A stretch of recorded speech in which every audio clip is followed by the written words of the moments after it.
Yeah, that sounds very, very nice. I forgot I had this. I thought it was something else, and now I've just been drinking through my basement. Someone actually wanted this because Jack, please don't die. Because I thought it was the hazelnut one, and I was like, yeah, fuck it, I'm just gonna drink it. And then I was pleasantly surprised, and I noticed when I sent someone else a picture, thinking it was still the hazelnut. Wrap your mind around that one. Yeah, whoopsie daisy. Yeah, right, man. Fucking. Oh, for fuck's sake.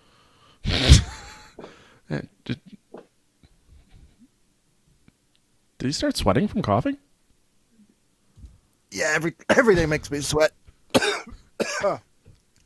You know that song "Gonna Make You Sweat"? I was just gonna go into CNC Music Factory. Yeah. No, that was written about me. Yeah. Everybody, Jack now. Uh, It's a different context. Gah! Woo! uh, I'm drinking apricot LaCroix. that's real. Yeah, it literally tastes like the apricot Dum Dum Pops. But melted. All right. So YouTube says we're live, but I don't see the video show up. So we're halfway there.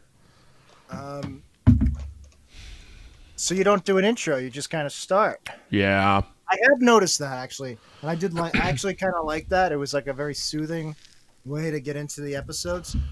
I like stepping in that way. My question is when do you introduce the guests and what you're talking about, what show? So it depends.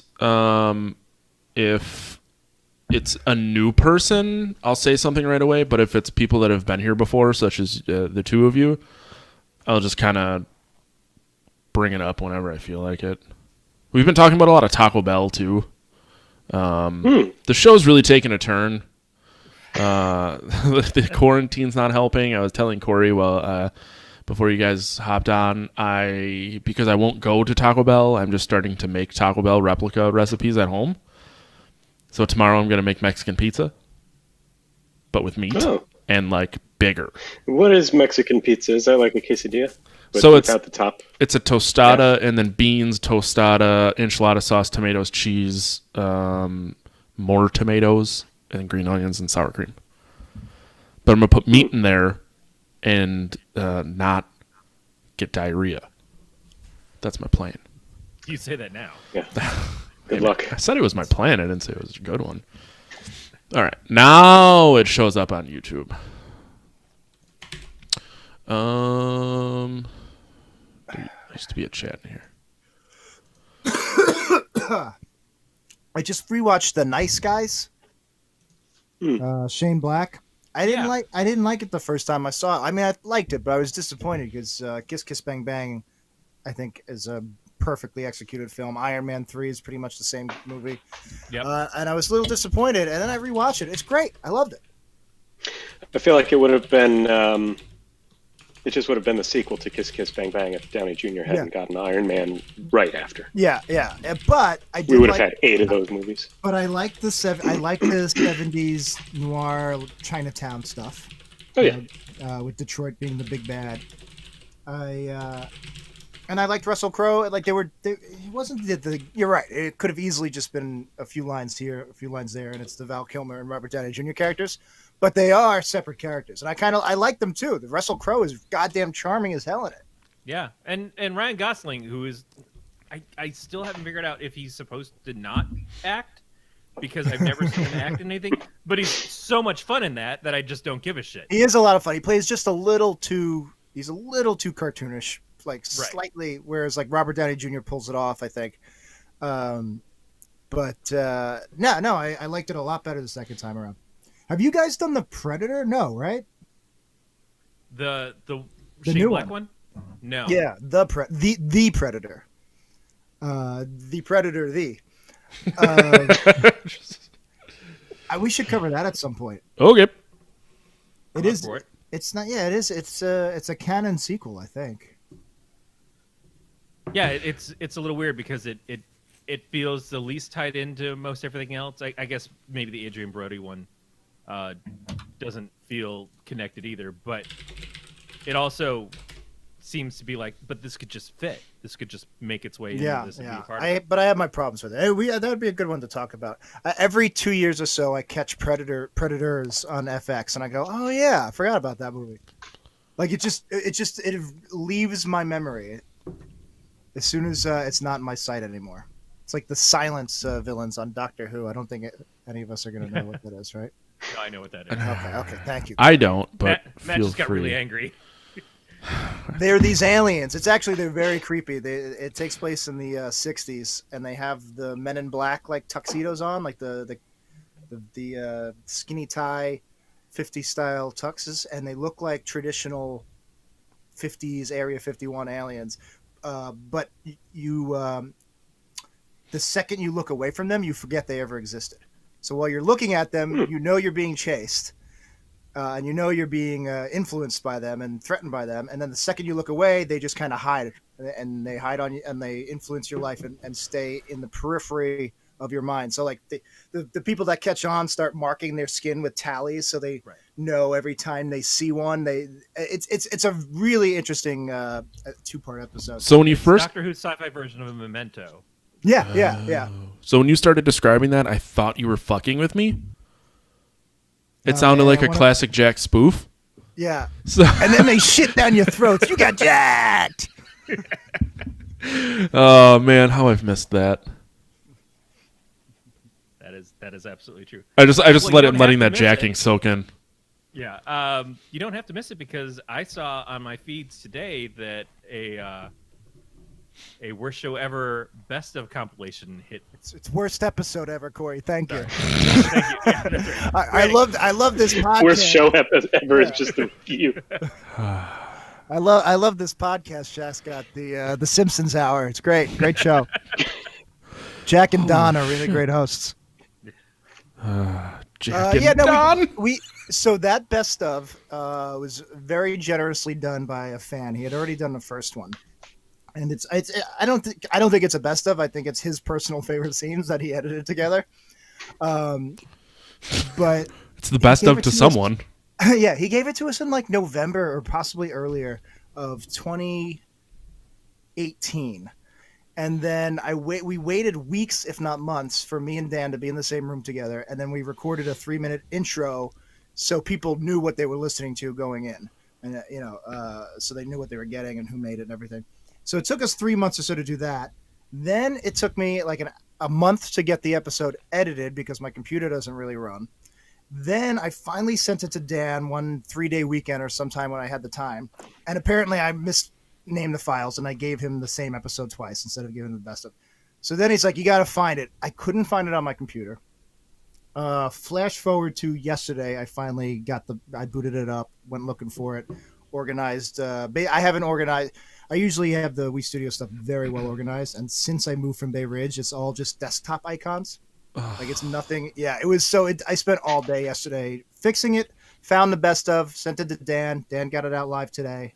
And then hopefully, I'll get around to the one episode we recorded back in May, I want to say, that we haven't released yet. Matt and I are both work IT. When you said you just got it as icons on your desktop, we both instantly started peeing blood. No, I know. So I'm that guy. My desktop only has 2 folders on it. That's it, temporary and long term. And I drag everything. Everything goes in that temp file. It's just podcast or pornography. That's mine. Yeah, exactly. No, I keep a very clean desktop, but this is the MacBook Pro that I never from 2009 that I boot up twice a year. And like I said, since I moved to Williamsburg, I don't have easy access to it, and it's just the desktop got unbearable. Are you moving? That also sounds like a porn line. I keep a very clean desktop. Yeah, feel its finish. Oh boy, so shiny. Anyone watched any pandemic porn yet? Yeah, it's out there. No, Nah, I know. Don't lie to me. It's the same, but they're wearing masks, right? Yeah, it's They should call it if it's Don't put it in my butt. If it's a gay porn, or if it's 2 guys, 1 girl. If there's at least 2 penises in the shot, it should be called co-boner virus. Co-boner virus, but only if there's two boners working in tandem. But if Otherwise, the code doesn't make sense. if it's a gangbang, it could be co-boner virus or Yeah, co-boner 19. As long as there's two penises, and everything else is up for grabs. Well, what I'm saying is you're going to have a very extreme sequel called Co-Boner 19, where it's a 19 guy gangbang. Yeah, God, oh my God, that does. It's nobody calls it Corona 19. Idiots. Matt does every time he gets to that hour in the bar. What? I don't even get it. That you've already No. had I got it. I got it. That's a different franchise. It could be the same production company. Yeah, absolutely. And it's called HOVID. Short for video. Oh, yeah. So you have HOVID, and then you do HOVID 19. You do HOVID 1, you do HOVID 2, and then eventually you get to HOVID 19. Just start with 19 and then do the rest. Like Star Wars started with Episode 4. Yeah, you start with COVID 19. And you got to fill in the backstory. Yeah, How did she pick the plumber? HOVID 19 is spew hope, and then you go to Episode 1. As a show that semi-proudly switched their rating system to Marry, Fuck, Kill, I'm feeling a little uncomfortable with this whole conversation. What? Why? No, I love it. I love that's what I thought. No, Episode 1. Oh God, I can see you're gonna have like characters like Jar Jar Spanks. Like there's so much there's so much to play with there. A series of 19 Star Wars Corona porn parodies. It's the perfect Venn diagram. Oh, holy shit. This is amazing. It's scary how well that works. Yeah. Spew Baka. Which is why Han Solo. The podcast community has been missing Jack Picone. You're the voice that we need for these times. No. Jack's brain operates so much quicker than mine. I was like still trying to figure out how to name these movies, and he's got all the characters named. Yeah. He's already gone to spoof. And he's just like, oh, yeah. Yeah, no, I've already. It's called. What is it called? Mixed media? Not mixed media. Where you have the comics and the anthologies. Multimedia, intertextuality. I don't know what the fuck's Yeah, happening. there's a proper word. We were teaching it we were teaching a college class on. I was still on the porn stuff when you went mixed. I thought interracial. I don't know what you were doing there, so. Jack, who did you come up with a porn name for Jar Jar Binks? Jar Jar Spanks. Jar Jar Spanks. All right. So Beatmaster has a line from Jar Jar Spanks in COVID-18 intergalactic butt stuff. Misa bad, Misa need punishment. Oh, yeah, I like it. A domination scene. It's a dungeon scene. Yeah, the Gungans, yeah. Oh. The Garglins. The Garglins. Boss Nass. Yeah, boss ass. Oh, man. Yeah. Oh, my God. I like it. We should do it. Well, we still got to do Gremlins 3. What do you mean we? What is this? What happened with the... Oh, I thought we were just doing a podcast about porn movies. Okay. And that'll happen after Gremlins 3. Yeah, we could definitely do a review podcast where we just make up our own porn films and review them weekly. Oh, sounds like someone's got an idea. Oh, God damn it. We passed April Fools. No. Yeah. So everybody who shit. listened to last week's episode, if you didn't think we had an April Fool's episode, apparently that was it. Because I came into it thinking we were going to actually talk about the movie. I got real drunk last week, and then I don't know what happened. Let's just chalk it up to not our best episode. We just finished with Tiger King. Hey, they're releasing a new episode this week. New Yeah. I don't watch the show. I can't get into it. But I did just hear today on Twitter that tigers are now getting corona. Yep. Yeah, there was one tiger tested positive for corona. As if they're not endangered enough. Well, I want to know how they decided they needed to test the tiger. That's a great question. It's probably sneezing, I guess. They're probably testing all animals to a certain degree, especially if they've been around a lot of humans that might be exposed, like in zoos and stuff, I would expect. Yeah, and the zookeepers are infected. So I don't know if they tested the zookeepers first, or possibly maybe once they realized a bunch of zookeepers were sick, they're like, "Oh, we better check the animals." Beat says it had So a are cough and a we- fever, but I don't know if he's telling the truth or not. We're assuming the zookeeper fucked the tiger. Oh, Yeah, no. yeah, it had to have been. Yeah, it yeah, had- okay. He puts him in a tuxedo and pretends he's Shere Khan from Tailspin. Holy shit. When they made him the corporate CEO. Yeah. That was a deep pull. Great show. Tailspin. Not that Great deep, show. because those characters are coming back to DuckTales this month. Yeah, I do like DuckTales becoming the cinematic universe rather than having 3 different series. If I ever catch up on DuckTales, I gave up about a half a season in the first season. I liked it. Skip to the second season. I hear. Really? I liked the first Oh, yeah. season. I liked it. I just couldn't. I just didn't have time. Yeah. was never in the luckily, mood. the episodes are like 17 minutes each. I'm a big fan. And then they release like 8 in a week, and then it's just over for 2 years. Yeah, I think heard that's that- what happened. Yeah, the second burst of episodes is like, this is too much. I heard that they actually started involving Goof Troop. Yes. Oh, What? that's brilliant. Yeah. That's brilliant. Goof Troop Wonder, Goof Troop's big with younger millennials and maybe even Gen Z. I think it's more younger millennials. mostly the Goofy movie because of like That's right. Yeah. the music and stuff. Yeah, I didn't realize it had such a cult status among.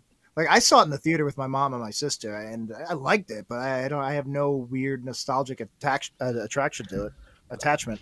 I watched it a lot on video. I think I saw it with my sister, and Pauly Shore had 2 movies in the theaters. Somebody can look this up and check. He was in Jury Duty and the Goofy movie at the same He's not time. the voice of the second. He's the second. He's the. He's the friend. Yeah. I thought it What's was a his name? guy Yeah. doing a Pauly Shore-esque voice. Nope. I believe it's the actual Pauly Shore. Leading Tower of Cheesa. Yeah. Yeah, he I plays. thought Exactly. He I plays. thought it was like, hey, let's make him a Pauly Shore type. Nope. He Right. plays Bobby Zamaruski. Which it probably said in the Right. script. And then they he were just, like, yeah.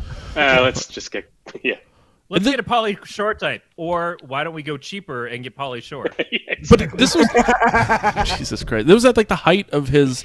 This was Biodome was yet to be out in the Army Now. Son-in-law. Shut your fucking mouth. The height of Polly Shore's Not career. before Biodome, is it? Yeah. gonna Biodome was check. 96. Jury Duty and Goofy Movie were 95.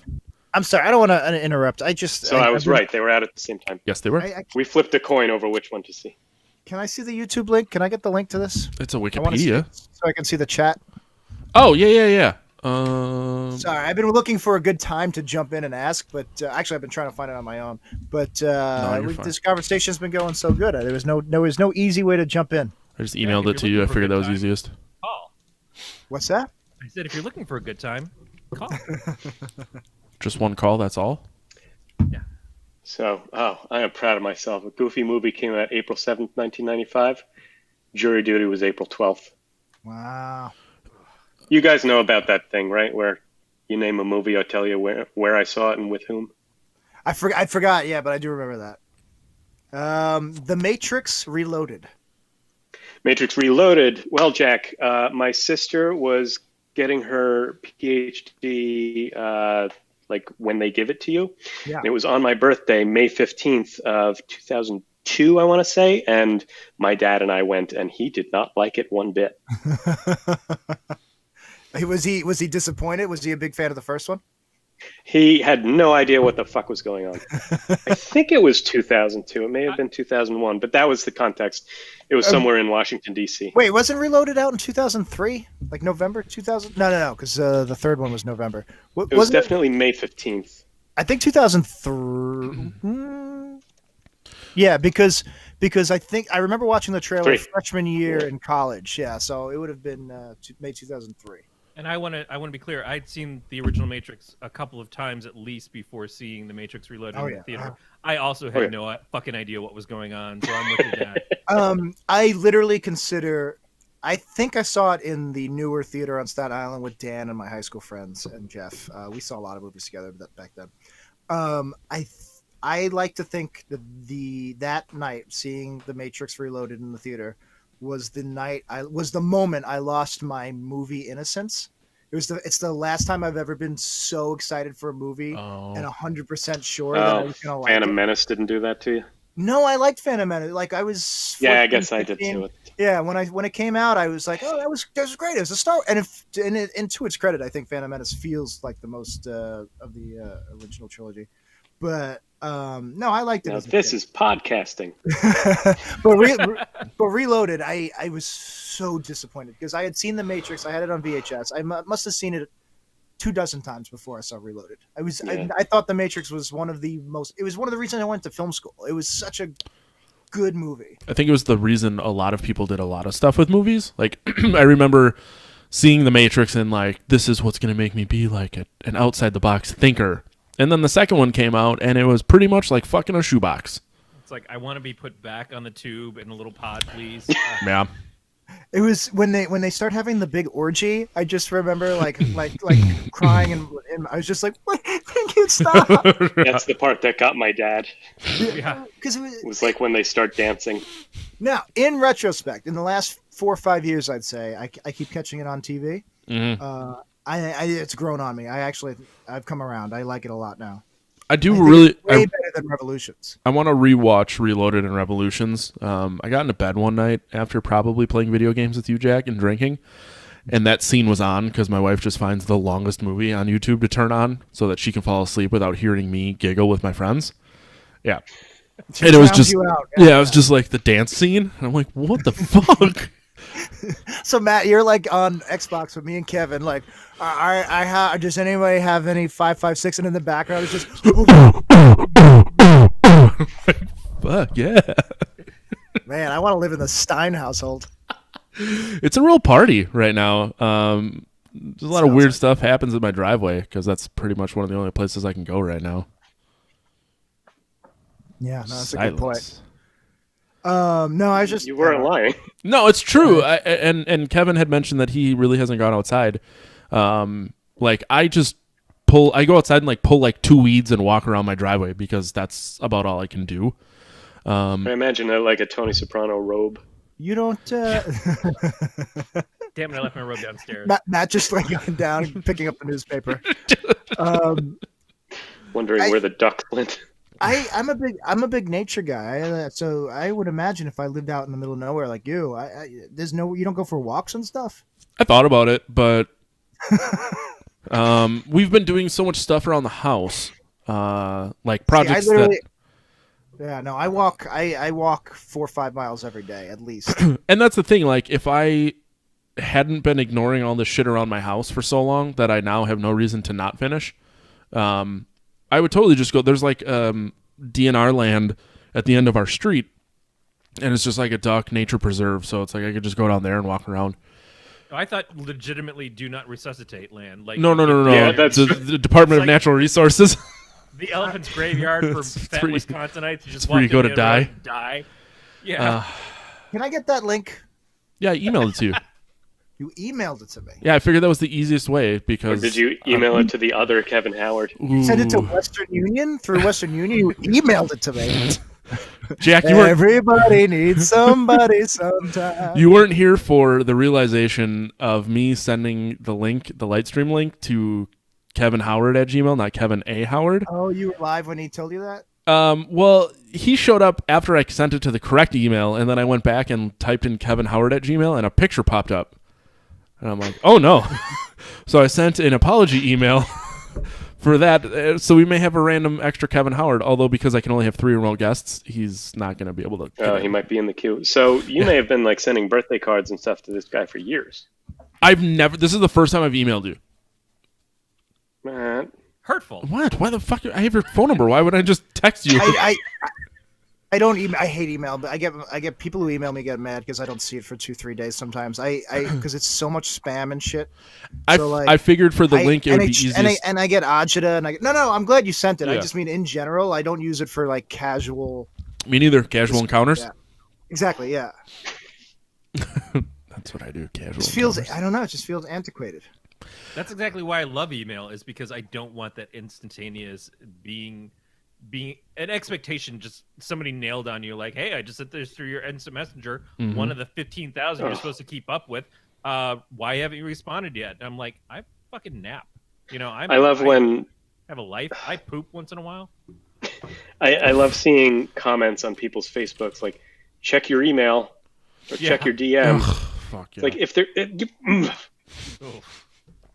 I probably ignored it for a reason. Yeah. Hashtag block. Left me on red. Motherfucker.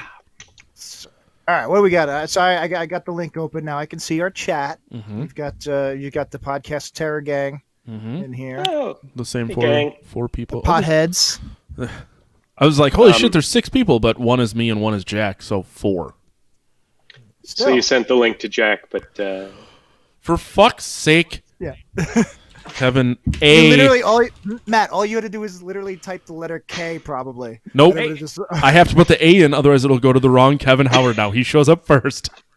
Maybe the other Kevin's in the chat. Other than might saying be. his name and being like, well, there's like a fuck ton of them out there. Kevin, do you have a show whose name I can fuck up?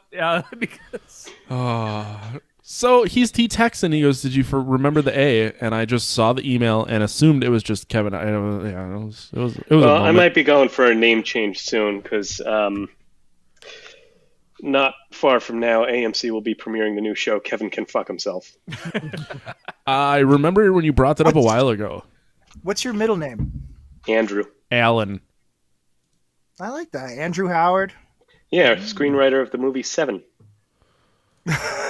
That's a fucking good movie. No, I'm though. sorry, that's Andrew Kevin Walker. Andrew Kevin Walker, yeah, because Yes. he wrote Aquaman, I believe, in Entourage.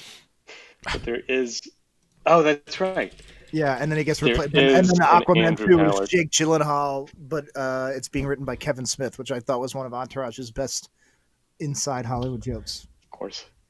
I was a fan of the show the first couple of years oh yeah, before it got to when it was actually more about Hollywood and less more about the bros go out.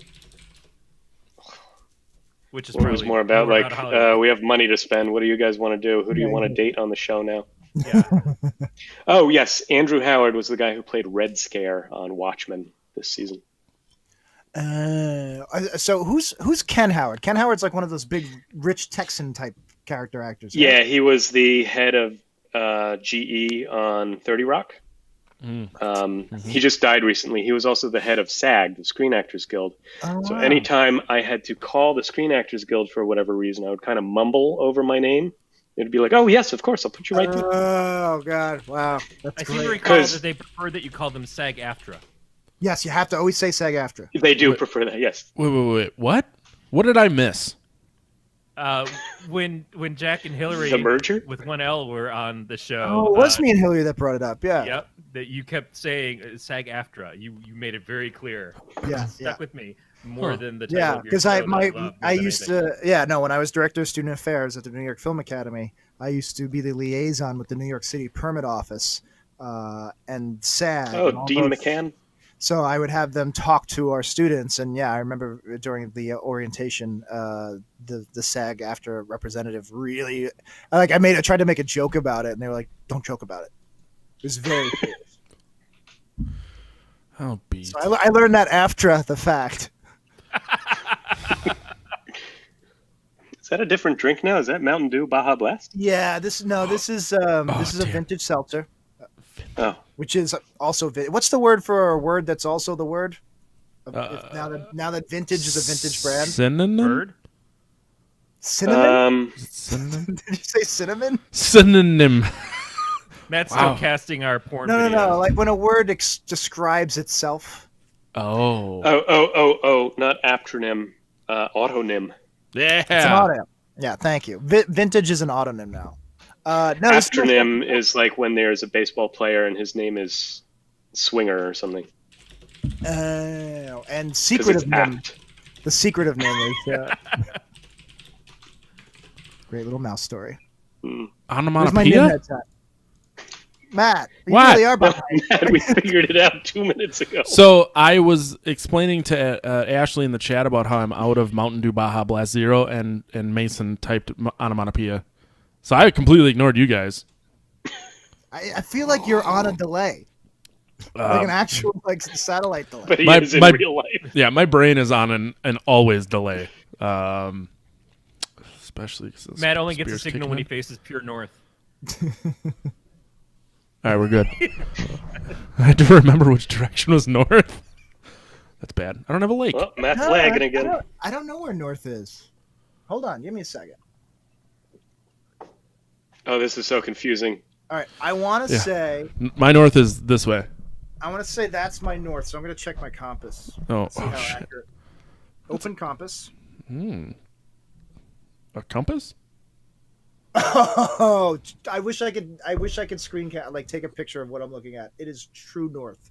I am pointing true fucking north. I'm so impressed with myself right now. I'm like a pigeon. Yeah, stool pigeon. A stool? Yeah, just shit on stuff. It's all right. I'm not gonna look up. this app. I got really confused because I clicked the YouTube link, and the squares are arranged differently from what I'm looking at. Oh, see. Oh, yeah. So I'm like, Ouch. No, I gotta shut that. I stopped. Forgot I was watching the YouTube and not the light stream, and then there was a delay with your mouths, and it was really throwing me off. Yeah, and I started to hear myself too. So I see what YouTube displays. You guys just see, like, pictures. So Wait, what? fuck yourself. I'm me. You're you. Look, kid, don't jerk me around. Oh, okay, so we have an entire season of a TV show to get through. Oh yeah. Well, that reminds me. What I'm drinking, I like to tailor my drink to the theme of what we're talking about. So this is a bottle of Russell's Reserve in honor of Russell Crowe, because this was really the thing that introduced him to the United States. He had been in LA Confidential, and nobody really paid attention to him. And then he does The Insider, and suddenly, like, he's a star. Oh. Did we watch the wrong thing? No. What did you guys watch? The Outsider. I watched The Insider. Are you fucking serious or are you kidding? I've been sitting on that joke for 36 hours. Oh, I'm glad That was brilliant. That was brilliant. We got But you here's in there. the funny thing. Oh I got so into it that this afternoon I watched The Insider. no! You know, I'm over here trying to figure out where Russell Crowe was in the show that I missed. oh, that's so brilliant. Do you want to hear my insider story? Yes. So the Insider, if people don't know what we're talking about, the Insider was a big breakout role for Russell Crowe, and it was where he played an insider on the tobacco industry. Was that it? Yeah, he was in the research team of a tobacco company. And it's a Michael Mann film, and it's so good. It's such a good movie. And I watched it as part of my adaptation screenplay class senior year, and I loved it so much. And I forget how. I don't know how, but I ended up having the guy's email address, the actual guy, the insider. I can't think of his name now. Jeffrey Wigand. Yeah. So I just emailed him out of nowhere, and I just said, hey, my name's Jack. I just watched The Insider about your life. I don't remember this. I'm a little young. I just wanted to say thank you so much. What you did was really brave, and just a genuine thank you. And I just sent the email off, and literally like a week later, I got an email back saying, hey, Jack, thank you so much. That means a lot. Would love to meet sometime. I just need to make sure you're you, because he gets like hate mail and shit, and he gets death threats. Oh yeah. And Wow. he goes, "You said you're in NYU. I have a buddy there who works in the journalism school. Will you go over his office and introduce yourself?"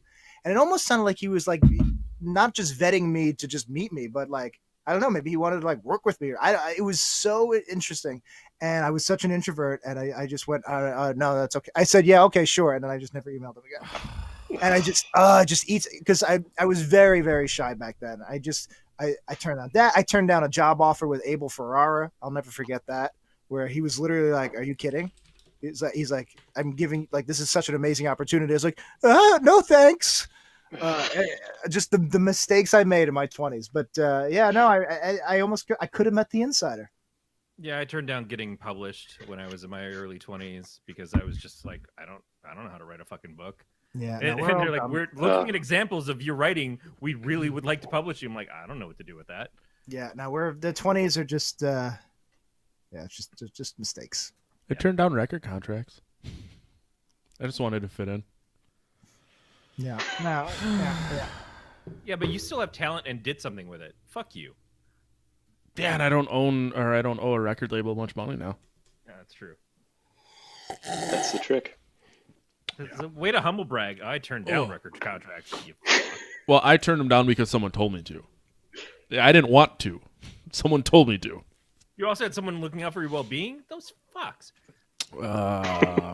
He's smarter than I am. He's got a sick-ass cock, though. So, The Outsider. Yes, so The Outsider. I was trying to find a way to bridge The Outsider to Danny Glover, and sick-ass cock was the way to go. Sick-ass, yeah. Jack's sick-ass cock.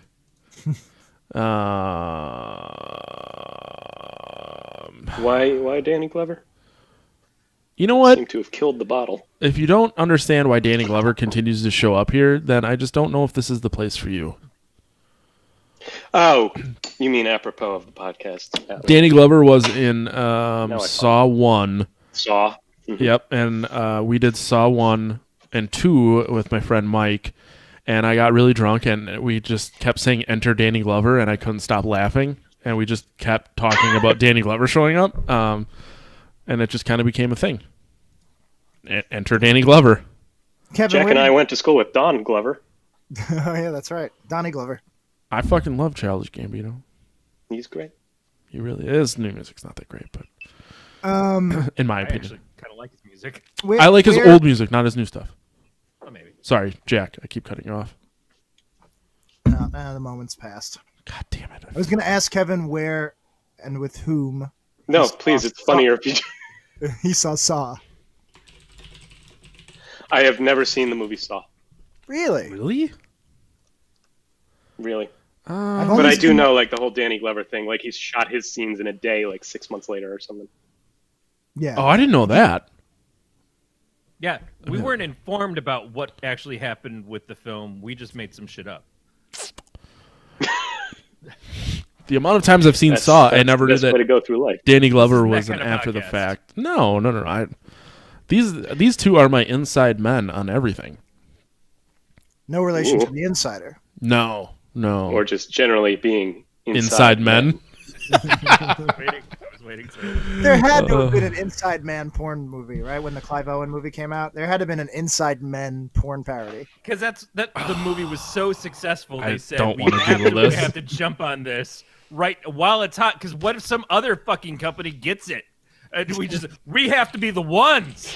Well, The Insider came out in 99. I don't think porn parodies were as much of a thing in the 90s as they are now. We need a hot. Oh, Jack's fresh-faced talking about actor Inside Man, the bank named robbery Clive movie. Boneman, and just go with it. Just fuck it. Yeah. Well, No, Insider Inside- porn parody seems. I don't know how you make a. I guess you can make a porn parody out of anything. Yeah, you really can't. Well, you're blowing the whistle. Yeah. Oh god. Somebody has to play the whistle. Now I just want to make a production company that makes porn parodies of the last movie you would ever expect, like Zero Dark Horny, like something like that. You know that's it. I want to do. They do porn parodies of all the movies that were nominated but didn't win Best Picture. Yeah. We got I was so close to having one for like the Imitation Game. lot of Scorsese. A serious hog. Like a serious man. A serious man is a 2009 Best Picture nom that I always thought should have won. So that's why it popped in my head first. A serious hog.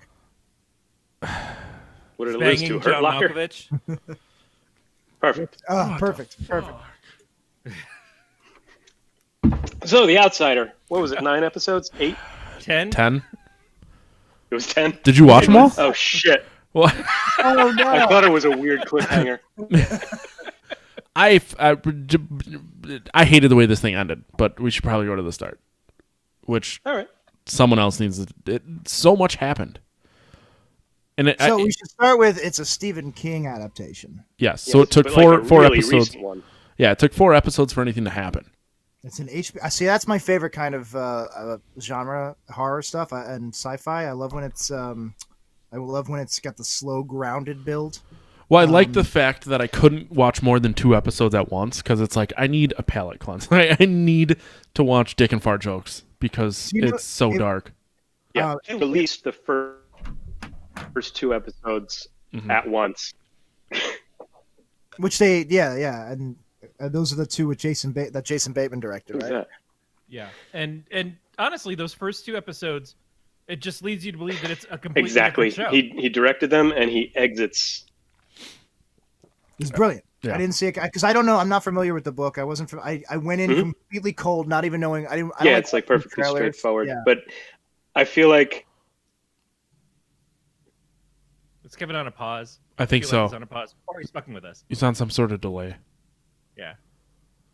and I don't like Jason Bateman all that much. What the fuck? Corey's on a delay. No, you're on a delay.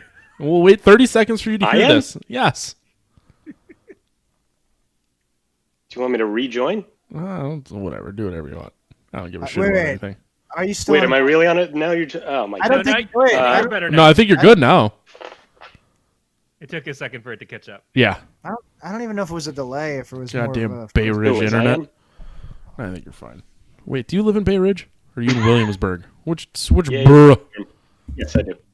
Hey guys, it's Jack. How's it going? How's it going?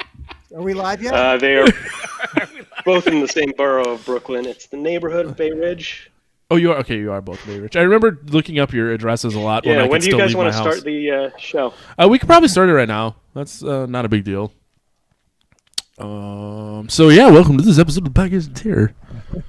You should put in your old intro. Man, now. I'm seeing myself on the YouTube. I'm like, should I do a speed test? Oh, Yeah, that now, might be it. yeah, now you're getting rough.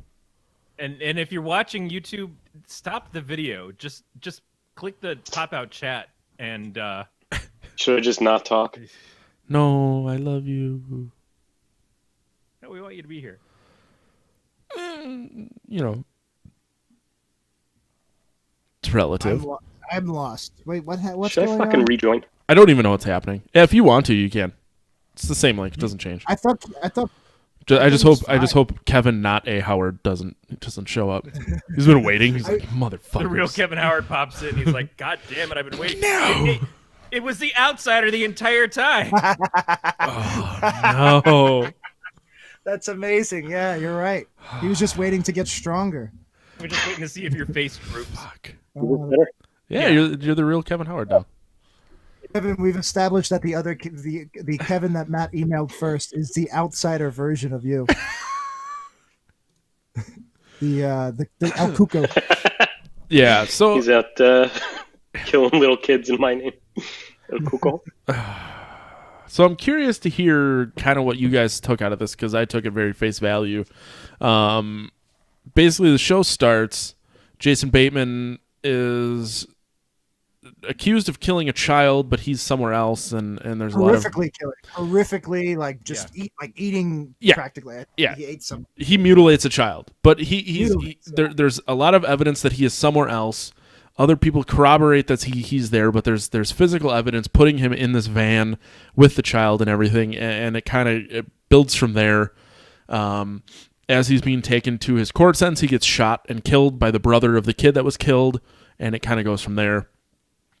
I'm trying to 2 episodes. yeah, I'm trying to give a very abridged version. Feels like that 2 episodes really feels like it's about this court case. It's about this trial. It's about this murder mystery. And there's nothing in the way that makes you think at that point that it's a supernatural story. But like I told my wife, I said, this is Stephen King, so about episode 4 or 5, shit's going to get weird. And it did. Yeah. It totally did. So you kind of start to...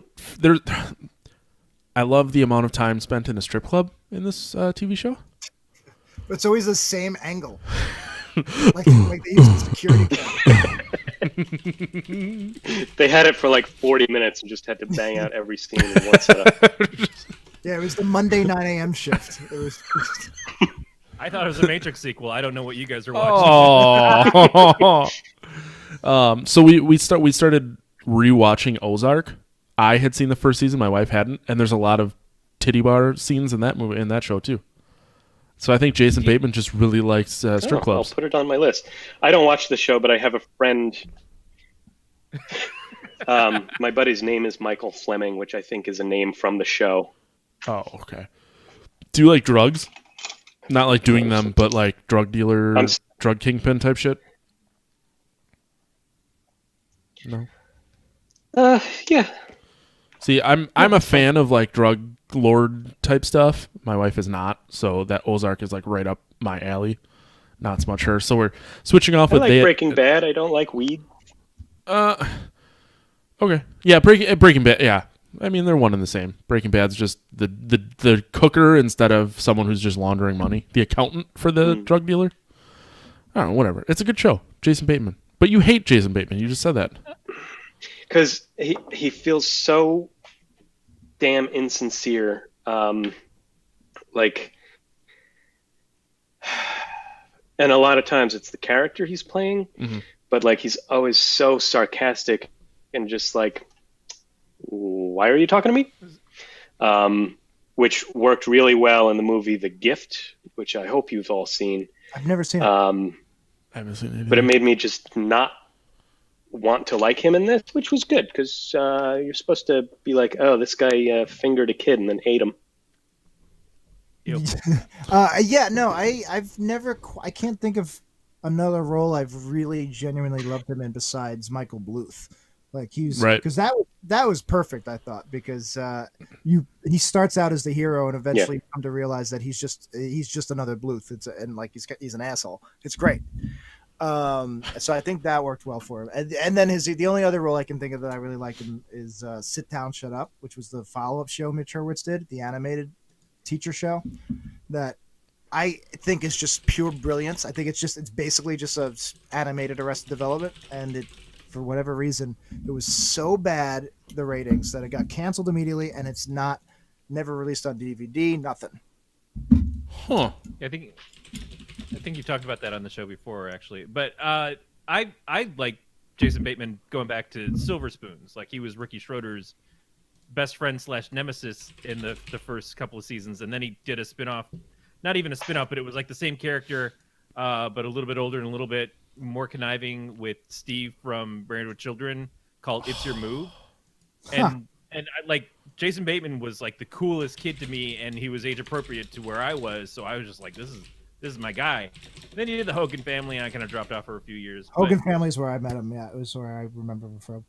But he did that movie about the spelling bee where he's trying to get his bad word. And I love that movie. Like that movie is just because he plays it so perfect. He does play the smarmy character, the sarcastic, the same kind of sarcasm that somehow works differently for John Lithgow, but you just never take what he says without a grain of like, that guy's stuck with me right now. And you're absolutely right. That is how he plays a lot of roles. And that was kind of hard in this, is because I love Jason Bateman and I'm used to him being funny, and he's playing this thing where he's getting accused, and his attitude is still that kind of sarcastic. Like he's a jokey dad. And as the mom is talking about the stuff with their life and with their kids and everything, how she wasn't good at certain stuff with the kids, and he would just kind of lean into their bad dreams or the things that they would have they were dealing with, and he'd be like, well, leprechauns don't act that way. They're all back in Ireland. Like, you could see how that was, but you didn't get to see enough examples of him with the kids before his life fell apart. And so it was kind of hard. Like, I kind of just felt like, well, he really could be guilty.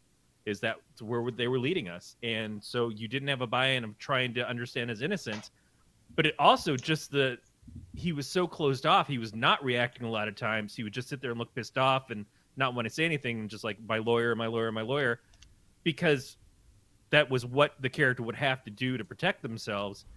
And so we didn't get a lot of in with him before he was gone. But it was I wasn't surprised. I had a little bit of a spoiler of the fact that he was going to be gone after the second episode. But it was still kind of like weird. It's just like, we just built this whole first episode about this guy, and then almost immediately in the second episode, he's out. And it's taking the story to the rest of the way. And then we start getting introduced to other characters that become predominant for the show after that point. Like, we didn't see the woman, the investigator, until the second or third episode. And she becomes what, to me, the show is completely about. And what if they do a continuation of the series, what I would expect the next series to be is about, focused on her, and the ensemble cast that built around them. Yeah. Yeah, Holly Gibney by the end may be the title character. And she showed up in a couple of other King novels. She was the sister of the owner of the Mercedes that Mr. Mercedes uses to kill a bunch of people. And she was played by Parker Posey on that TV show. Like, just totally, it's kind of goofy how she's like, well, I'm a little agoraphobic, so I don't know why I don't really want to go out and investigate this, but I care about this case, so I will. And so to see like this totally different interpretation, and I don't know how she was in the book, I didn't read it, but she became like the person I really wanted to hang out with. Yeah. And just hear her take on everything, not just the case, but just like what the weather's like outside. Really, Parker Posey. Like, I can't Yeah. imagine. That's Yep. insane. And yet, Yep. I would totally watch that because Parker Posey is great in so much stuff, and also plays sarcastic in every role.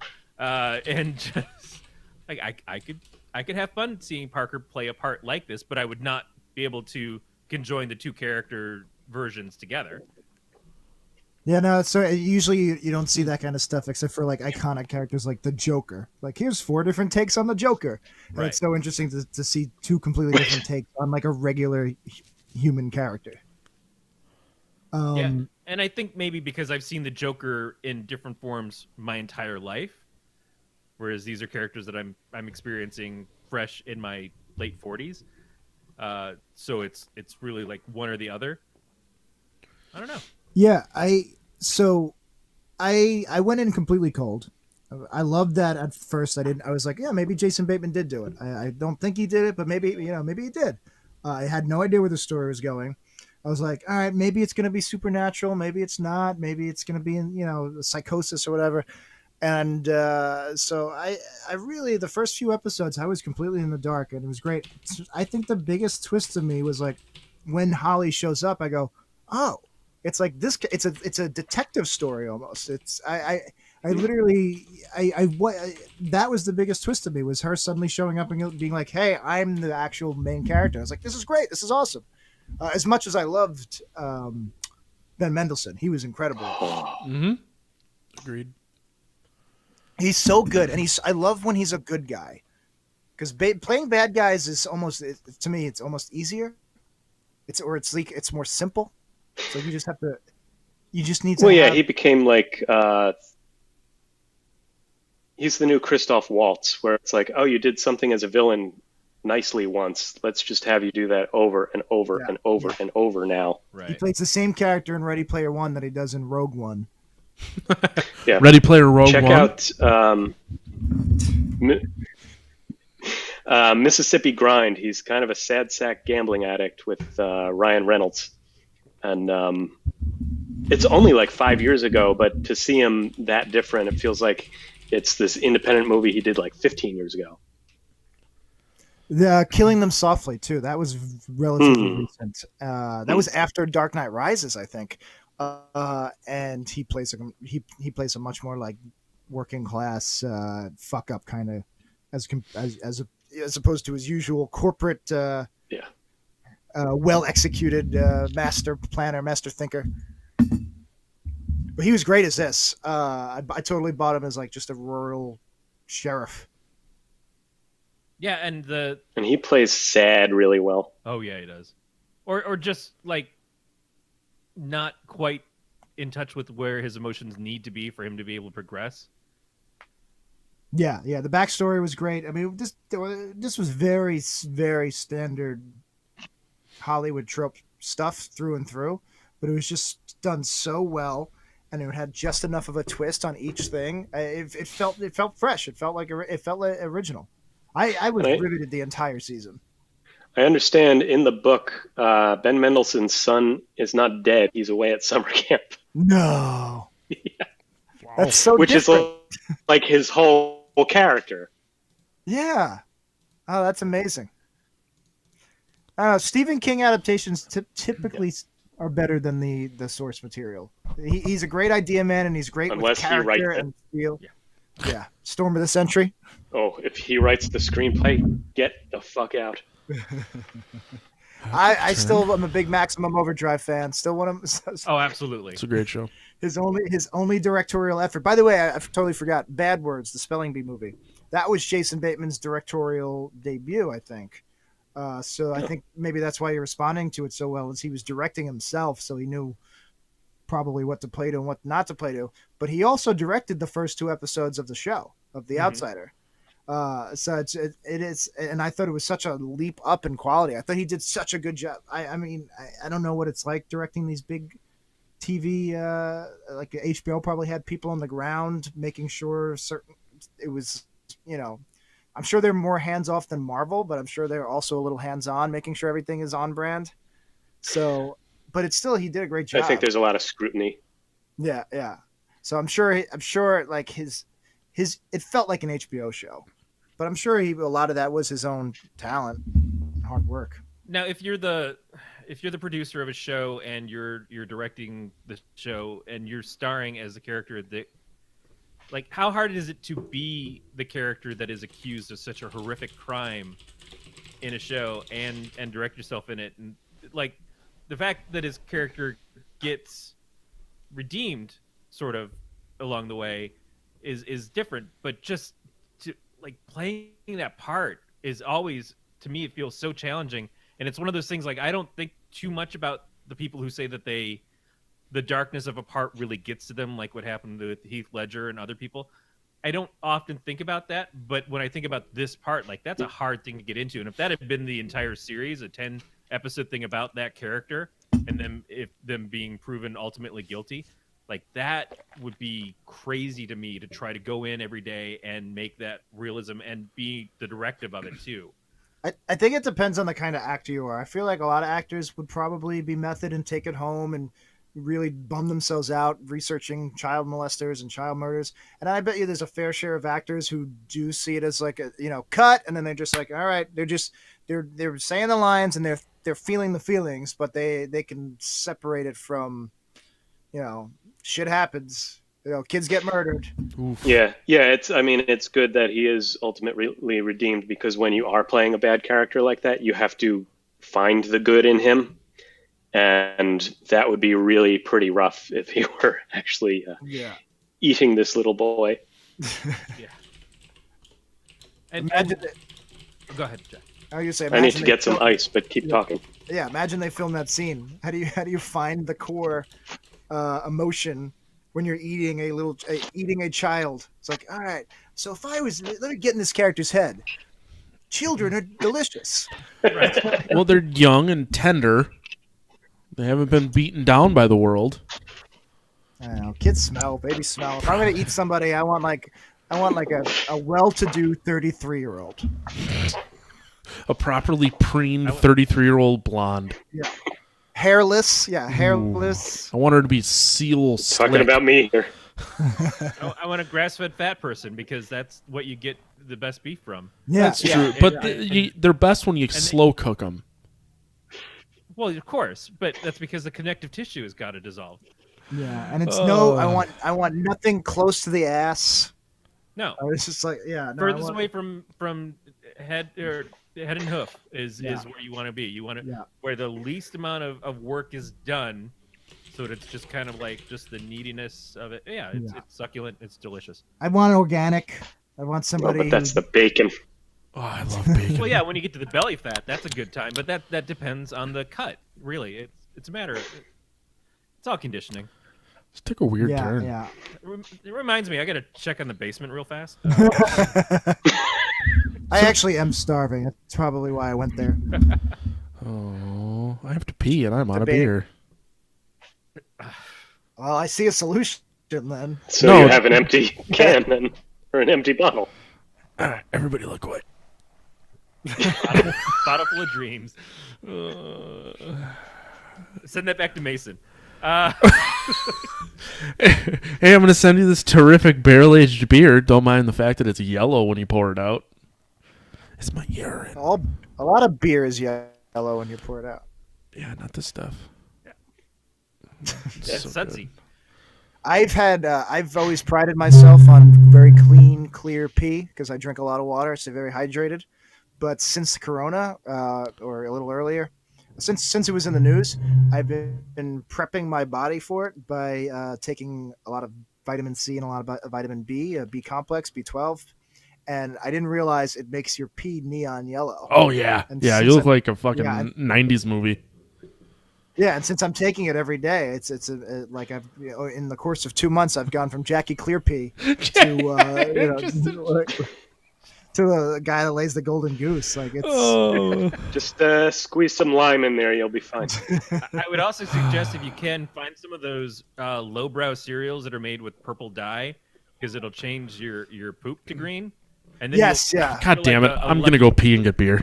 you'll be a Shamrock Shake dispenser to yeah. all your friends. No, God, I miss cereal. I haven't had the. I was a big cereal guy. I haven't had this bowl of cereal in 15 years. Oh, Shamrock But Shakes. I did have the Black Whopper around Halloween. at Oh, Burger right. King, and that made my shit neon green for days. It was insane.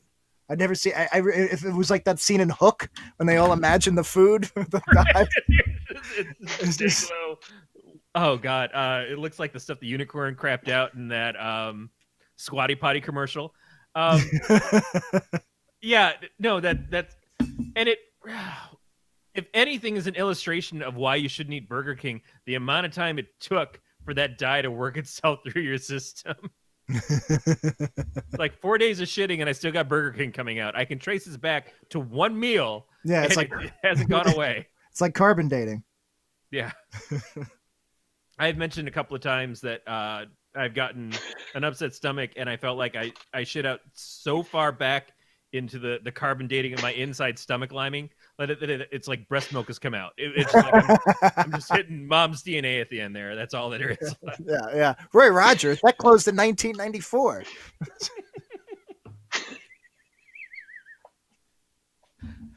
Oh, God, I miss. Yeah, Sizzler was my other go-to. I miss Sizzler. That was when we would eat out at Sizzler. That was a fancy night. That's when you knew you had a good report card. Yeah, exactly. Yeah. Oh, that's the smell of that like old carpeted diner where there was still a smoking section. That's like burned into my DNA. Did you guys Like, have they ground really round, or was there like only one? Oh, the ground round. Well, if There's the ground round still a ground round open here, by the way. Really? Never been there, but it exists. The one in Yonkers closed because somebody found glass in their salad the same day. Some guy dressed in a sailor suit followed some kids in. Can you imagine? Can you imagine being like the Speaking of the outsider, yeah? Can you imagine being the department head that has to deal with that? You get an email. who's Mason and where did he go?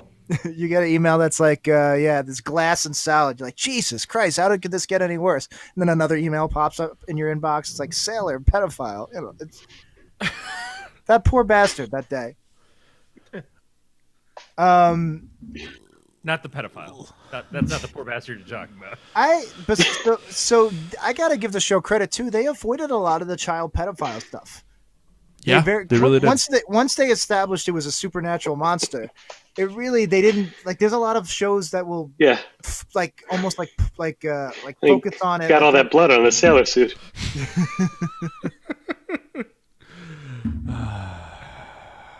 I don't like when they indulge in that kind of dark shit, when it's like dark for dark's sake. It gets to be too much. It's like the strip club scene over and over again. It's like you've really hammered this home enough.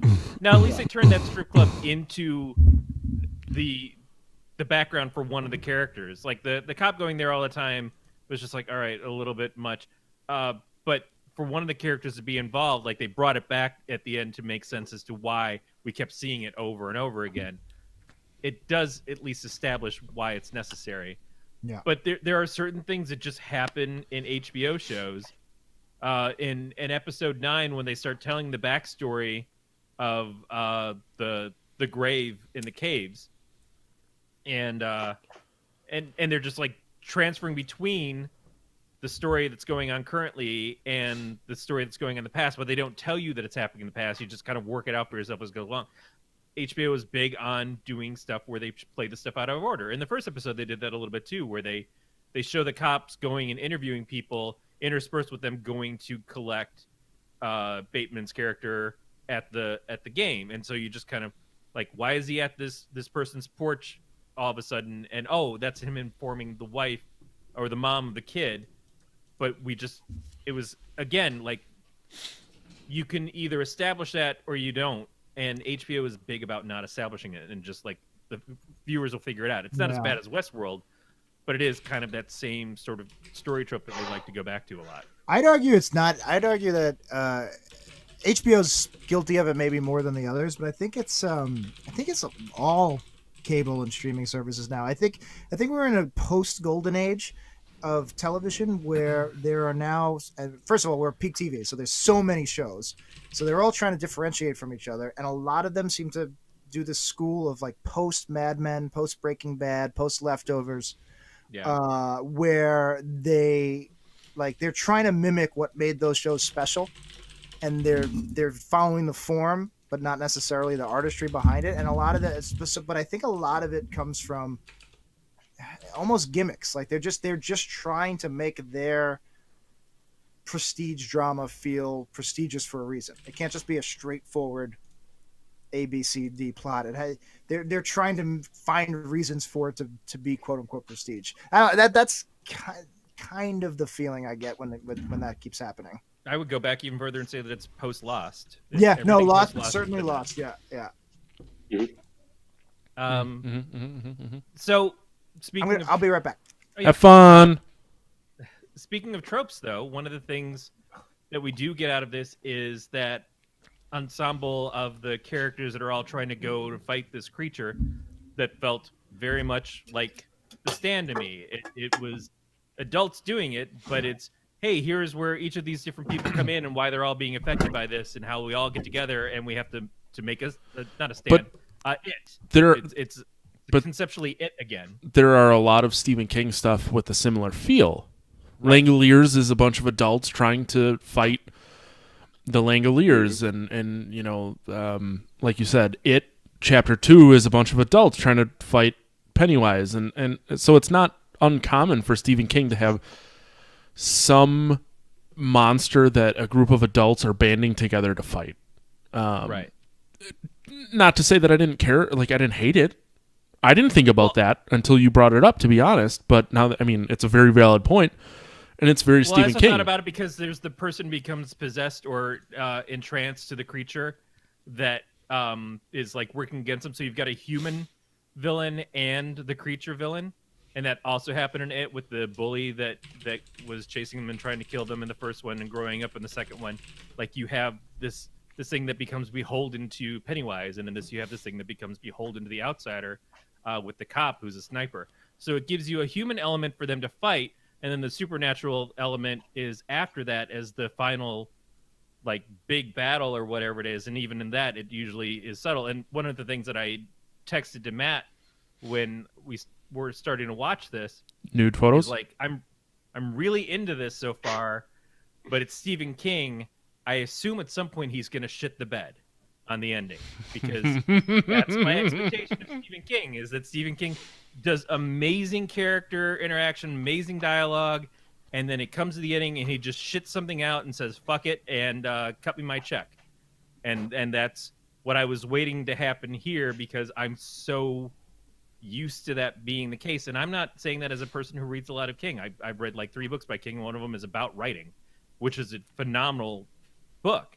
The stuff I read by him, I do like, but it's just, I know that's the case, and I know from watching a lot of his stuff that stuff kind of falls apart at the end unless someone else comes in and fixes it. And even with It Chapter 2, I felt like the same thing happened. We just got a repeat of what happened in the first movie, except a little bit darker, and I was really ultimately disappointed by the second chapter of this film, that the first film was so good and was at the height of the stuff that I loved for the last couple of years.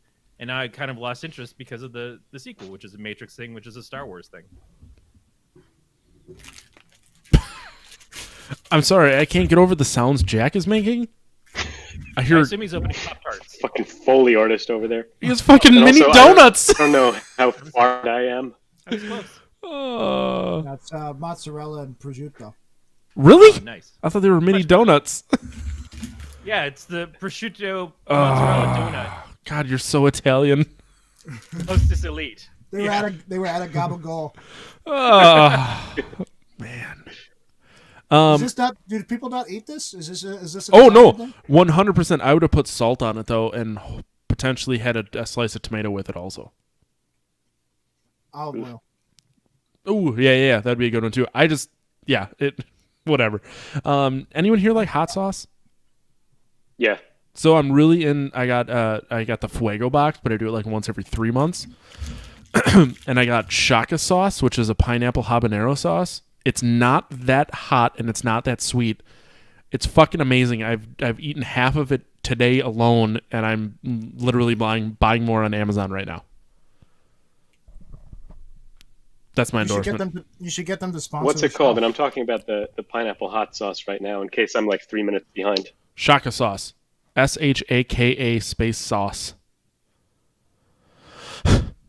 That sounds good because I can't do spicy. Yeah, I love eating spicy. I don't like shitting spicy. There's that. Yeah, it's on Amazon. They have a couple other ones too that I might try. You can get the pineapple habanero, and a Trinidad sauce for $20. But Trinidad sounds so goddamn hot that I don't think it's worth the extra $6. What's hotter, Trinidad or Tobago sauce? Well, Trinidad, the Trinidad Scorpion. Shut up, Jack. Fucking geography jokes. Probably the Tobago Scorpion. I don't know. Just fucking someone else talk. I can't tell if I'm on a delay or you're just slow. No, I'm just slow tonight. Like I said, I'm out of Jack practice. Wait a minute. I think I'm on like a 3 or 4 minute delay, but I'm not sure. Yeah, you're definitely on a delay, Kevin. I want to do like. We should all hold up a clock Ooh, and I like see that. like Synchronized what watches. time it is for everybody. All right. Yeah. Well, what if I text you, Kevin? Oh, that's a good idea. Let me know when you get this. Oh wait, you responded to me just very quickly just now. Yeah. Okay. It's hit or miss sometimes. Sometimes it feels like it's like 20 seconds. Yeah, I got this world clock. It has New York on it. Oh shit, Matt, you're like 2 hours away from us. That's way off. No, I'm 1 hour. Oh, I don't know why it has time zone. Cuperturnature. Computer, what time is it? It's 8:42 p.m. Alexa, Yeah. what time is it? The time is 8:42 p.m. So we're Okay, on. so we're within 60 seconds of each other. Echo. What time is it? Let me go put this back. We all have different wake words for our Alexa. And mine's a basic woman. It's not doing anything. Echo. You guys are great I at podcast. do want to clarify something if I could. I'm shocked people keep coming back. I love everyone that comes to listen to this show, but it is so far from an actual podcast. Oh. Mason seems cool. Ashley seems cool. Everyone that hangs out is fucking amazing. I love them all. Yeah. Except Erica. Yeah. She could I fucking wanted to trip and choke on clarify- 12 dicks. Levi actually was going to ask the puppy because on the back of the pets.com is the wristwatch dog collar. There it is. The movie The Gift with Jason Anal. Bateman is Oh. not the Sam Raimi one. There was a different one. Right. That's the one that they're Couple of trying years to watch later. in Harold and Kumar. I just want to make sure people to don't rent the see wrong one. Katie Holmes topless. I didn't know that there was. I only knew of the one with Jason Bateman. Yeah, it's Kate Blanchett. Sam Raimi did the. That's the other one, the Kate Blanchett one. I think that has a box with a button on it. In it, maybe. No, it's a murder mystery. It's Kate Blanchett. Keanu Oh, is that where Reeves. Katie Holmes shows? her Yes. boobs? The scene from Harold and Kumar. The neighbors are watching that instead of going to White Castle with them. Got it. Yeah. All right. Fuck is Jack? I don't know. It's probably eating donuts made of mozzarella. Excuse me, mozzarella. Did I go get a snack? Mozzarella. Mozzarella. I don't know how you fucking Oh, do you want to see my cat? weirdos talk. Yes. Yeah, I want to see your cat. Okay. Do you want me? I can have my wife send in a dog. Say hi, Olivia. Oh, for God, she hates her listeners life. who are worried. Matt's dog is apparently fine. No more bleeding from the. Oh anus. yeah. So Sebastian, who had the bloody asshole situation last week, we stopped giving him his arthritis medication to see if that was what was causing the diarrhea and poop. He stopped having diarrhea. He stopped bleeding from his ass, and he doesn't seem to be in any pain. So we're taking it day by day. Oh, that's awesome. Yeah. So I should quit my arthritis medication, is what you're saying. What's going to do it for me, Matt? Yeah. I don't know, guys. I can tell you what's not going to work is eating a whole log of prosciutto and mozzarella. You're not going to have diarrhea if you do that, though, because you just won't shit. Whole log is probably an apt descriptor. I also just noticed that Mason tried to join this room. All right. Girl Scout cookies. Fuck you. This is just, we're eating snacks at this point. It's snack time. Yeah. Oh, yeah, I saw that happen. Hey, This Corey. was So 10 hours of show, so what did people snack on when they were watching this? No, that's fine. So Beat mentioned that we should watch The Gift. We should have The Gift in the chamber for next week, but I'll tell you Monday who our guest might be. Okay. I won't know till Monday if he has time or not. Which version of the gift? Is it Dr. Fauci? It is Dr. Fauci. I don't know who Dr. Fauci is.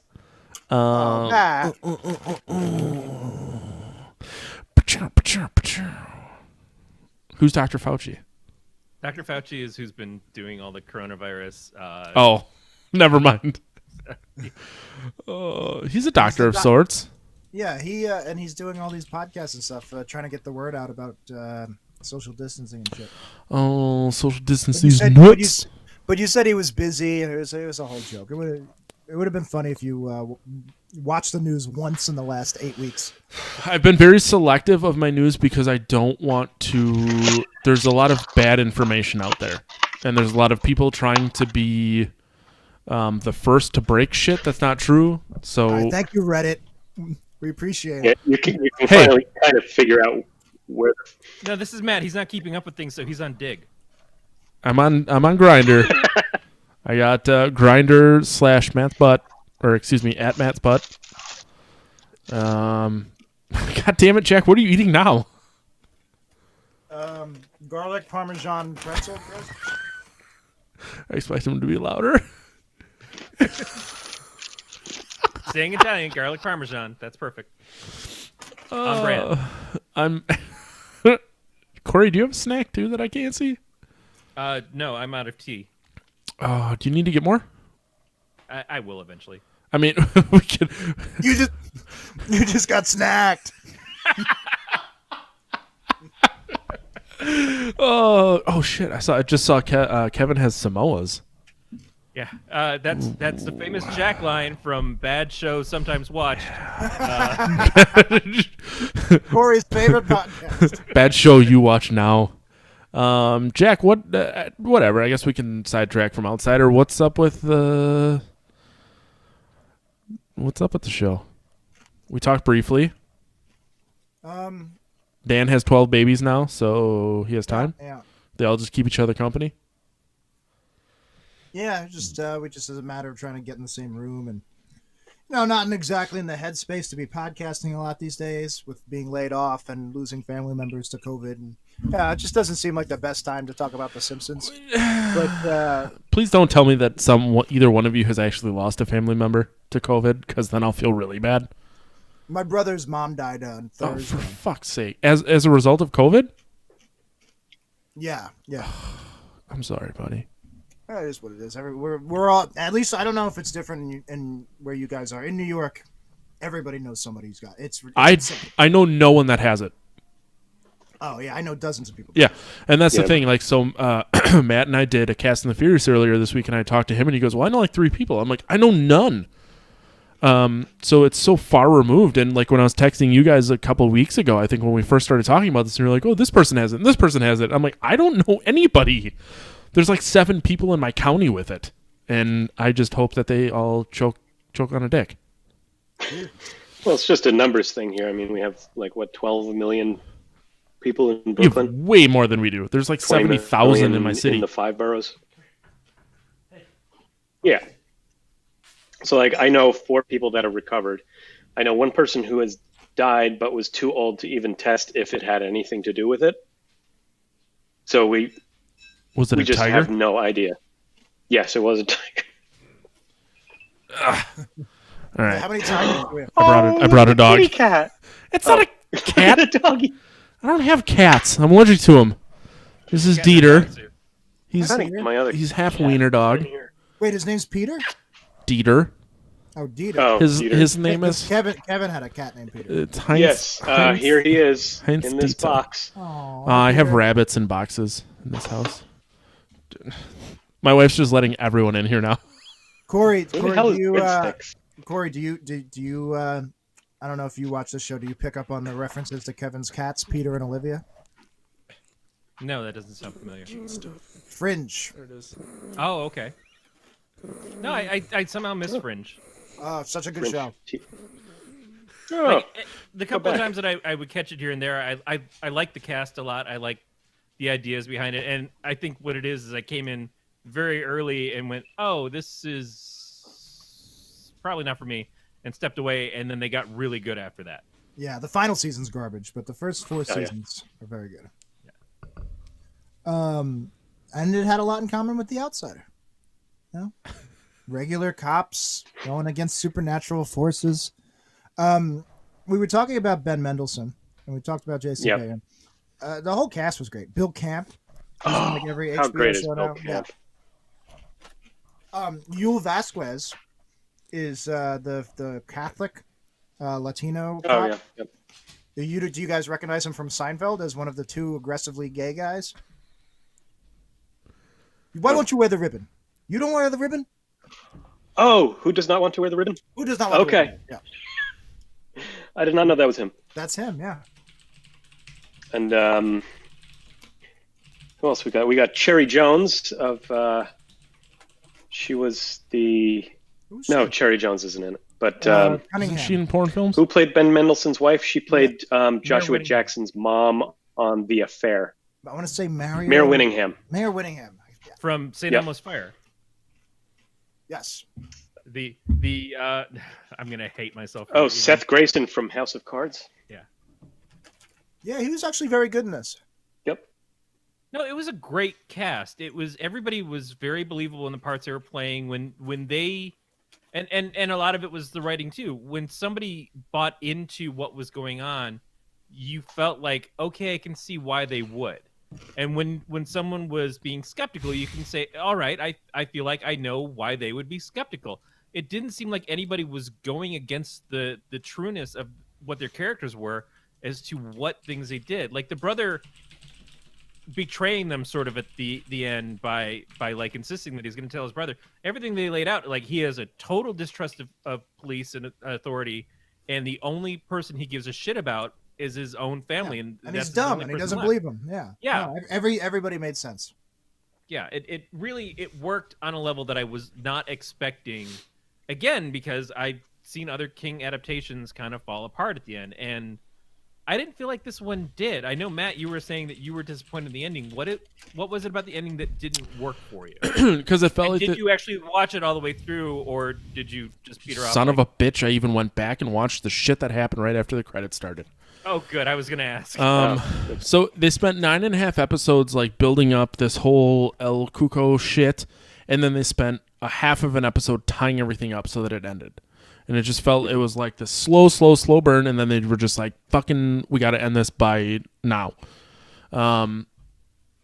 They either could have not done that at all and just made that last episode end when the whole shit ended, or just done it in like 10 minutes, but I don't know.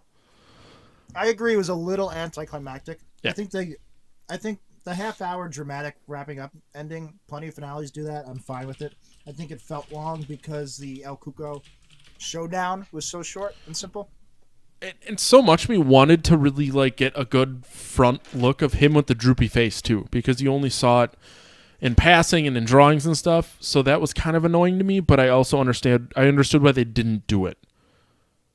Yeah, it seemed like for a show that was so grounded but kept discussing this giant supernatural entity, that the giant supernatural entity still felt really grounded, and how the whole scene went down and how it ended, and you don't see this giant blow, but you don't see like a nuclear bomb happening like the end of The Stand. You don't see things like where it's got to be this giant effects thing to happen. It really kept it small and intimate so that these 2 to 3 people that show up at the end are able to take care of it. I felt like that was probably more valid than what I expected it to be, which would have been either like we tell you that it didn't really count and something else is still out there, and they imply it, but they imply it in the best possible way of making Holly think that she's experiencing something like it could still be happening and questioning herself. And then they give us a totally sincere and wonderful moment after that of her listening to the radio after when she never liked to listen to music, and that song coming on that she and the sheriff had talked about. Yeah. I thought that was incredible. To me, this ending came together better and more earned than things that I would have put it up against. So one of my huge complaints is the fact that they are, as far as I read, they're planning on a second season. They're planning on a second season beyond the Stephen King novel, which will likely just ruin it for me, because you're making a story that is appended to a story that has been written to completion. And like, I don't know. I feel like a lot of TV shows are probably written for one season, and then they're like, holy shit, that's popular. Let's write 3 more because money. And I think they're going to ruin the fucking story. Now, I'm totally going to watch it, and I'm going to complain about it a ton, but I don't know. I know they had the post-credits stinger, and I'm hoping they resolve that very early, or its backstory. But ideally, I would love a second season if it wasn't El Cuco. It was just Holly taking on another monster of the week. Like, right. She becomes the Columbo of... And I think that's what needs to happen, is because if El Cuco comes back... Or if there's more than one, because they do kind of dance around if there's more than one of him. He doesn't even know. Right. And why would he admit it if there was? I'm curious. I haven't seen a lot of Stephen King adaptations recently. I missed It Chapter 2. I missed Dr. Sleep. Haven't seen any of the other TV shows. Dr. Sleep sucks. Have they been more faithful with their Stephen King endings, where it's usually a very quick showdown, or have they made it, or they Hollywooded it up and made like drawn out fights and stuff? Dr. Sleep was as faithful to the book as I can remember. I mean, it's already been like 8 or 10 years since that book came out. It Chapter 2 kind of matched it in the fucking 4 hours and 50 minutes that movie was. Yeah, that was a long goddamn movie. I'm trying to think what else I've seen recently. Even like Mr. Mercedes, it's the thing where it's like build up, and then the actual showdown is about 30 seconds, and then it's just kind of over. Yeah, I feel like a lot of Stephen King stories go that way. What are the better Stephen King stories to you? Is it the stuff that is the supernatural stuff, or is it the stuff that's the human stuff? Like, Misery is obviously one of his most beloved, best received films, and it's not supernatural, but you put it up against most of his other stuff is the things like Pet Sematary or The Stand or It, and all those things are great and have their high points, but when it comes down to seeing it the whole way through, something with a human ending seems to work better, and I feel like that's what this was. And to me, absolutely, I think the first chapter of It, the recent version, does the supernatural stuff, but still keeps it grounded, being about the kids, and the whole thing at the end with the kids in that first chapter is a lot of added stuff that doesn't need to happen, but feels so great because it is a payoff for you're following the characters more than you're following the adventure that they're on. Yeah, I think he's at his best when he's covering human depravity rather than just pinning it all on a ghost. I mean, the book The Shining is so much of a metaphor for alcoholism that he was always so upset didn't make it into the original movie. Mm-hmm. But then we saw the ABC miniseries that he scripted that did remain faithful to that, and it fucking sucked. Yeah. It was the director of The Stand. Mm-hmm. Yeah. And Oh yeah, I Don't cry. It's all right, bud. Sound like you got real emotional there. you just got quiet. I was trying to figure out if I was on a delay. You are. No, I'll take a I $12 am. flight out to Brooklyn and hug you. It's cool. No, I think his human stuff works better on the page when there's less to look at, because so much is revealed just by seeing it. But when he's just describing it like a little eyedropper, details coming through one at a time, it works better on the page. I think his horror stuff is better on the screen. I like horrors. Whether we are actually looking at it, not horrors, Sorry. but whether we're actually looking at it or being chased by it or thinking about it off screen. Yeah. So it's hard. It's hard to shoot people just sitting around talking, and that goes back to that Tarantino stuff we were talking about earlier. Is that there became a genre for that, and there became a thing for that. But if you still want to work in plot, you've got to be very precise in how you're doing it. And King does fantastic character work, fantastic dialogue, and it's not necessarily exciting if that was all that you were seeing on the screen, as good as he is, because the subject matter is usually a little bit more human. Even with Tarantino stuff, the characters, while they are plain humans, are superhuman in a lot of ways.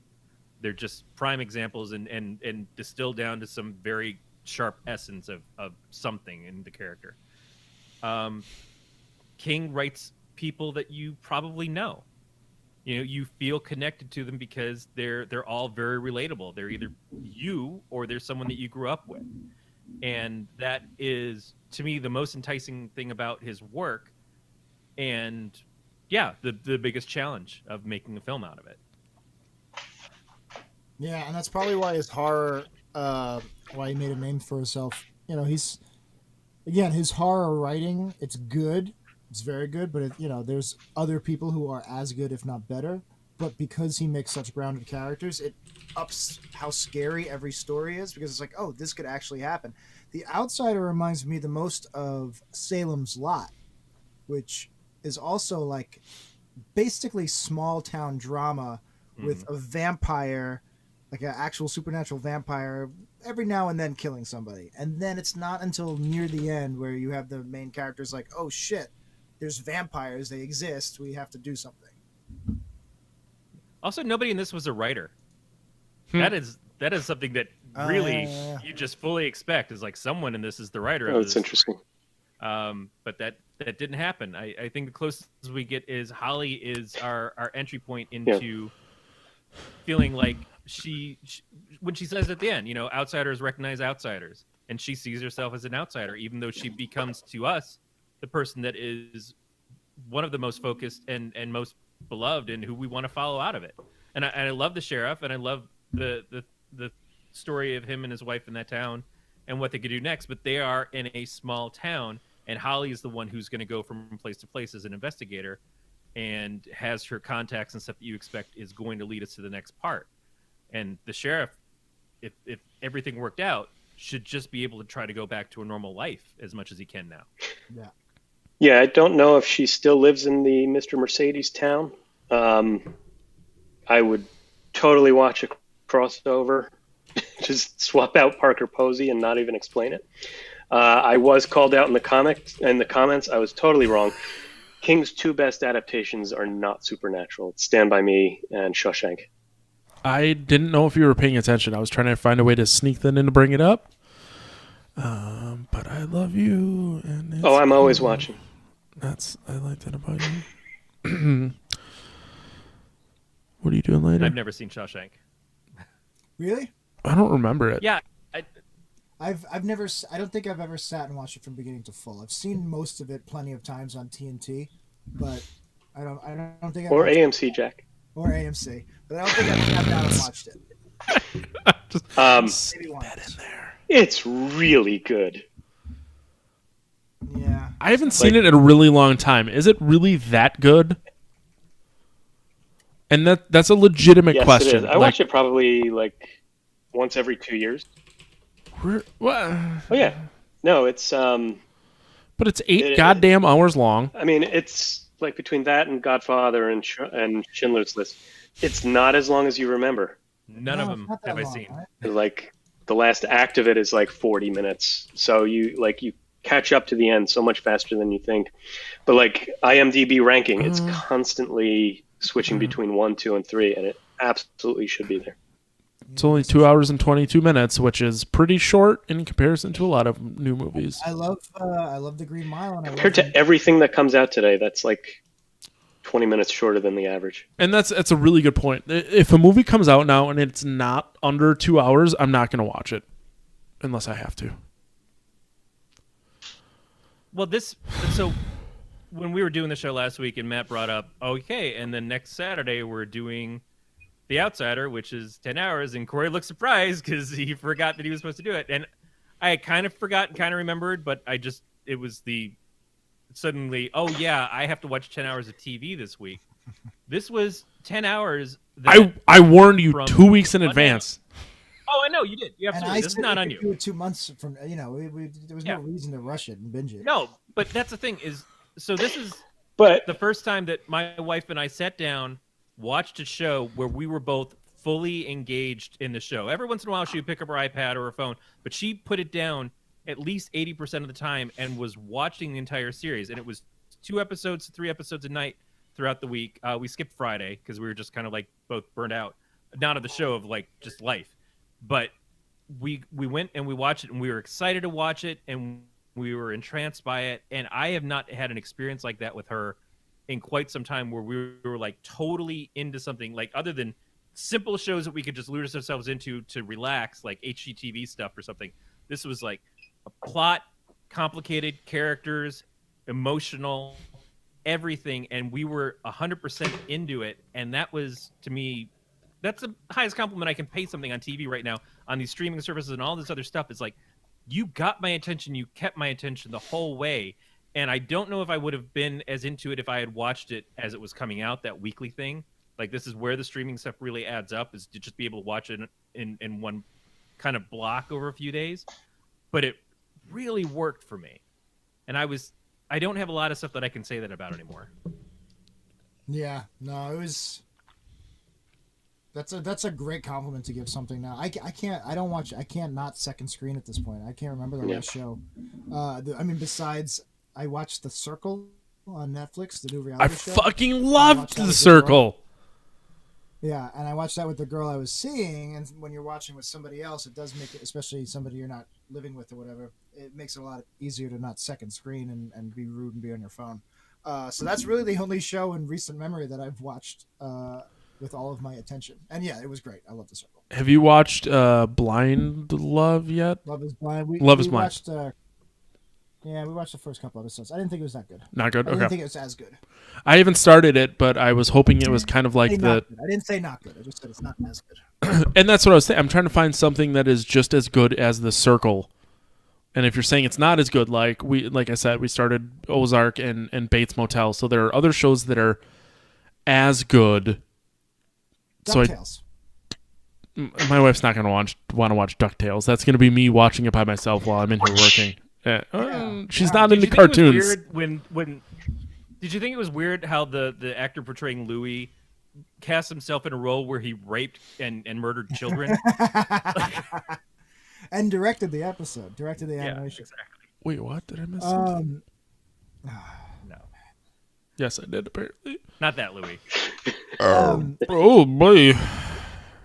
I did love the standoff. I did love the sniping standoff. It was so well done. That was great. And it gives you a realistic out as to how to get rid of that character too, because they established earlier on, you can't kill yourself, but you can let yourself be killed. And doing that with the snake and everything, the build up to that was pretty good. It was also, like, from the moment they introduced the Holly relationship with the ex-cop, you knew it was going to end tragically. That's the one thing that I kind of wish, do you have to go to that? But it was also, that's another Stephen King thing, is most of the cast is going to just wind up dead. All these characters you built up this relationship with and love, a lot of them are going to die, and that's also Game of Thrones and a lot of HBO stuff. But it worked in the context of what they did, and they had established the guy was a sniper. They established so many things to get to that honest and earned payoff. Game of Thrones is on our quarantine watch list. You haven't watched it? You'd love it. Do you really think I would, though? Yes, 100%. I told my wife we will watch one season, and if she doesn't like it after that, I will probably just watch it by myself. Yeah, it's tough. It's a slow burn. And that's what I've heard. But if I figure if you can get through one season, you can at least get through one story arc enough to want to watch the next one. I hope she does. I don't really care. I'm fucking married for the rest of my life, so whatever. Like it, don't like it, whatever. I'm mad. I'm married. I'm miserable. I wouldn't say I'm miserable, but the thing is there's a TV to my north, true north. So when I work in here, so I can just watch it while I'm sitting here and working. So if she doesn't like it, she doesn't like it, but it makes life easier when the wife likes something. Boobies. Yeah, when I was dating, when I lived with Missy, I had my shows and I had our shows. Yep, and that's like when you want to play video games and it's 6:15 on a Tuesday for me. I'm like, well, I got to see what the old Sliz is up to. Yeah. Wow. The fact that you call her that is probably a good sign. It was part of his wedding vows. Yeah, right. I need to call you Sliz for the rest of my life. I love my wife. You met Stein, take the old Sliz. Here comes the Sliz. We had the McDonald's Hamburglar is the one that officiated our wedding. What do you expect? Really? No. No. You were so let down. I really wish it would have at this point. I picked the officiant because my wife is not into Jesus. Oh, man. I'm going to have to tell her. I'll be like, Kevin's upset Mayor McCheese didn't officiate our wedding. Right, there it is. Robble. Got married by a made-to-be defunct puppet from McDonald's because the Croft puppeteers sued them out of existence. Like, well, I tried to get Mary McCheese. I tried to get Big Mac. They wouldn't let us do it, so I had to get fucking Birdie. But that's okay. We're going to get the Fry Guys as our ring bearers. Oh, man. She is a woman who loves potatoes. Example A. Isn't that a Rolling Stones B-side? She's a woman who loves potatoes. Potato Queen of Chicago. She comes in taters everywhere.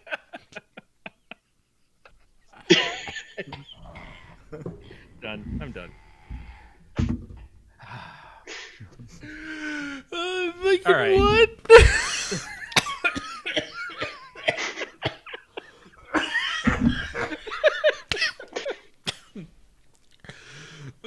Corey. Oh my goodness. Jack, you sweat when you cough. I can't breathe. That sounds like Corona. Yeah. Every time I cough, my wife's like, "You got the fucking Corona?" I'm like, "No, it's a productive cough." When it stops being productive, that's when I got the Corona. Yeah. At least something's being productive during all this. Ah, man. We have this like stone thing above our fireplace, and I'm like, I'll go out there and fucking mantle. Yeah, thank you. It's a mantle. Mantle. And we have stone. Hey! A mantle.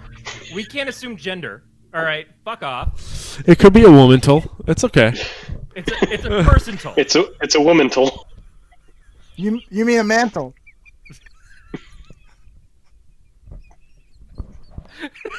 No, I agree. I agree. I thought Holly's portrayal, the Parker Posey's portrayal was.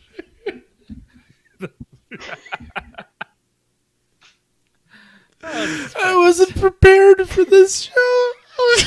Seltzer. I'm drinking orange seltzer. What about you, Evan? I'm still drinking Russell's Reserve. I'm on the last little bit, so it's time to add it to the old infinity bottle. You want to see my infinity bottle? I'd rather see the Endgame bottle. Fuck's sake, Jack! Why did you ever stop podcasting? So when I finish a thing of whiskey, I just add it into this. Oh my god, And that's on my birthday, so I'll drink it. Oh, I love that. Not the whole thing. Oh, when's your birthday? Oh, we're gonna your birthday's coming up.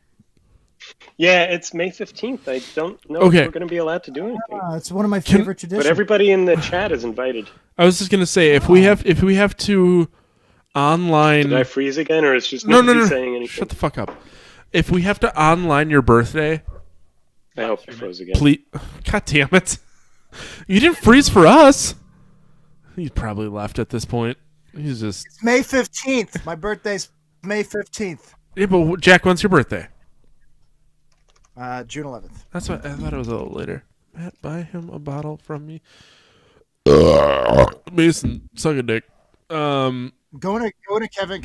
Every year, Kevin has his birthday celebration at American Whiskey. It's one of my favorite annual traditions. He invites me every year, and I stand out and read. Okay, Kevin, can you hear me again? Anyway, my birthday. Yes, I can. It's hear May 15th. Jason Bateman directed. Jason Bateman directed your birthday. Russell Crowe starred. If we cannot still The Nice go, Guys. It's on HBO. if we can't go outside for your birthday, can we do some sort of hangout that I can live stream to the internet? Partway Yes. through, someone's going to roll Oh, out yeah, a yeah, giant yeah, cake. Okay. And Danny Glover. And Danny Glover's definitely going to be there. Definitely. 100%. Yes, He's we doing. can absolutely do something. Okay, because I I do. think it's a Weapon Friday 6. this year. Yeah, whatever. I just want to. Do you think May 15th will still be stuck inside? I think so. The national quarantine Yeah, is Friday. extended to April 30th, and I think that's kind of a. I don't know. I mean, I have a standing reservation at American Whiskey on 30th Street in Manhattan. You should all make it. Oh, I gotta make reservations for the bar for Simpsons trivia. I never technically canceled last Thursday. I just assumed they didn't care. Your bars are straight shut, right? Yeah, I don't think they were open. Yeah, the bar. A lot of the bars are open. If they can serve food, they're allowed to open and have windows open, and they can sell you cans and bottles, Which is straight. And Same here. You can get to go 6-packs of beer from a place that'll also sell you food. yes, yeah, that's what we have. I have a friend of mine. We used to get together and share beer. So what I do is every Monday or Tuesday, I just go and walk into his garage, and he has 3 or 4 bottles, and then I just replace them with 3 or 4 bottles that I've drank half of. That's like my beer sharing at this point. You're giving him open beer? There's a cap in it. You should pour Cap. it into a glass. But he Leave it open so the bugs get in it. he gave me saran wrapped beer cans last time, and I'm driving home with open beer cans with saran wrap over the top, and I'm like, I fucking so hope I don't get pulled over. I'm sorry. Why are you splitting what? Beer bottles? So Why a don't lot you of just keep one and give him the other? because a lot of the beer bottles that I get are like 22 ounces 'cause or it's these 750 gigantic ones, milliliters.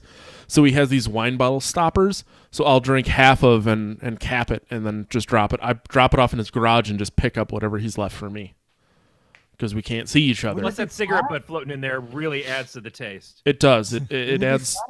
What's that, Jack? Wouldn't it be flat? No. A lot of the like super dark stuff isn't have a lot of carbonation to begin with, so you get about a week before it gets real bad. The cans didn't last. I won't tell him that. He will never listen to this. It's fine, but I don't want to like. What's his name? I'm gonna tell him. Yeah, actually, Matt, I've Jeff invited him. We have a Turkelson? special. He's right here. We're turning podcast to Terror to Maury Povich. He's actually backstage. Just- He's been listening. The whole Everybody time. bring Come on out Jeff. out. I know I've talked about him because so this is a guy that I met. He lived in Tulsa when I met him, Tulsa, Oklahoma. I met him in Indiana. TV's Watchmen. Yeah, TV's whatever the hell Kevin said. I met him in a beer line in Indiana at a beer release. He now lives by me and works at the same company as my wife. That's so weird. It's just a coincidence, just like Holly's The Outsider. It's just a coincidence. It's time for the orgy.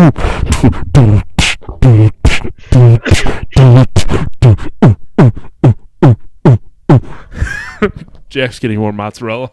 Is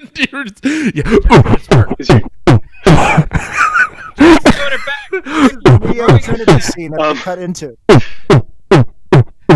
Hey, Jack. Can't even. I have a question for Jack. I have a lot of questions for Jack now. Jack, I have a question for you. That's the Neo Trinity scene. Is your name Jack because you have a lot of jackets behind you? No, this is because I have no space in my apartment, so I literally own a Picasso that's up in bubble wrap, and I have to hang my coats because I have no room for anything. It looks like my Animal Crossing house. All the stuff that I want to wear later is hanging up on the wall. There's no family pictures, none of my art. Like, you've been to my old apartment, Kevin. I used to have a very, very nice home. This is all function. Yeah. This is just strictly function. I don't have the room. Look, I'm on my bed right now. I can't even put my feet down. It takes me 10 minutes to stand up. Living out. I've noticed that it's when you have to go pee, it's a whole process. It's a whole process because I'm on my broken 10-year-old couch that's all sunk in the middle, has no filling. It's like getting out of a waterbed. This is my life. This has been my life for the last 2.5 years since I left Bay Ridge. Has it been that long? My goodness. Yeah, That's your bottom. What? No, I have a ton of room. This is just one room of my house, and I could roll around, and I have to walk like 3 Jack's bedrooms to get to a bathroom in my house. Thank you, Matt. Thank you. Appreciate it. I mean, I thought that was the whole point, is just to make Jack feel bad.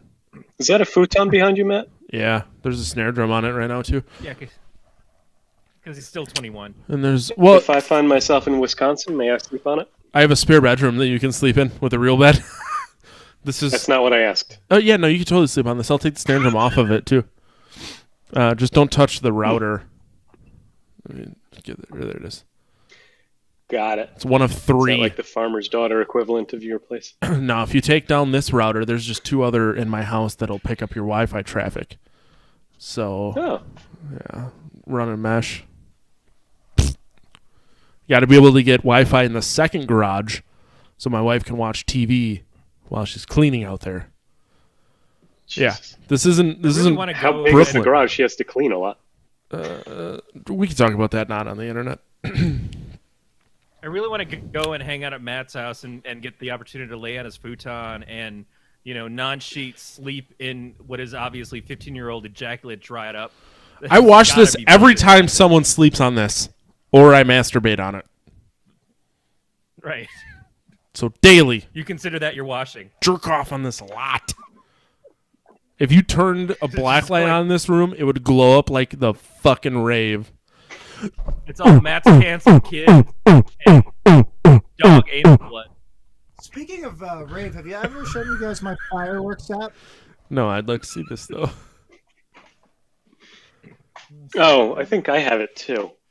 Hang on. I'm totally Let's down do on it at the this. same time. The fuck's the name of the app?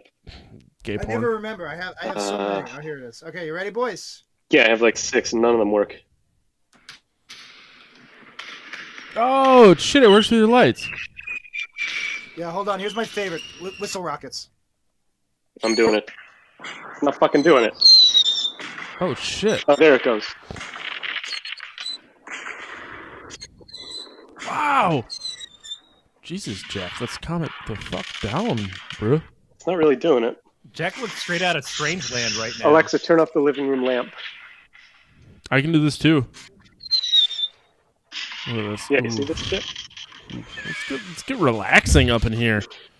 Wait, we focusing? Now we're focusing. Ooh, powerful? We're so powered right Only now. A minute ago. Jack, I love you so much. I love you so much right now. Let me turn off the kitchen light. It's better. This is the internet, guys. This is the dumbest Holiday. shit. Wait, I can palette. Oh no, let's do My one sad colored light. tranquil. Exciting. We're exciting now. It it it doesn't help that I have a light on my Everybody camera. hates this. They're fine. I don't even feel bad about this. We actually talked about the Oh, I show think this for is once. We lightning did. or something. Is it? I don't know. Computer, turn on just- City Field. Titty Fields? City Field. You with my app, I can take pictures and then create lighting schemes based on it. So sunset of City Field. What did Oh, I think I can do like a. Oh, this is police car. I feel like I'm in the Naked Gun. Kevin, do you have hue? Do you have hue lights as well? Yeah. Okay. There's like a scary one, and I can't find it. Halloween Pro? No, it's not that. I have a Purple Rain app. Whenever it rains, since I can't see the outside world and I don't know whether to bring an umbrella, if it rains, my lights turn purple. Scares the shit out of me in the middle of the night. And then you have to bathe in the waters of Lake. Yeah, because it happens at like 3 o'clock in the morning. Yeah. Yeah. What's this one?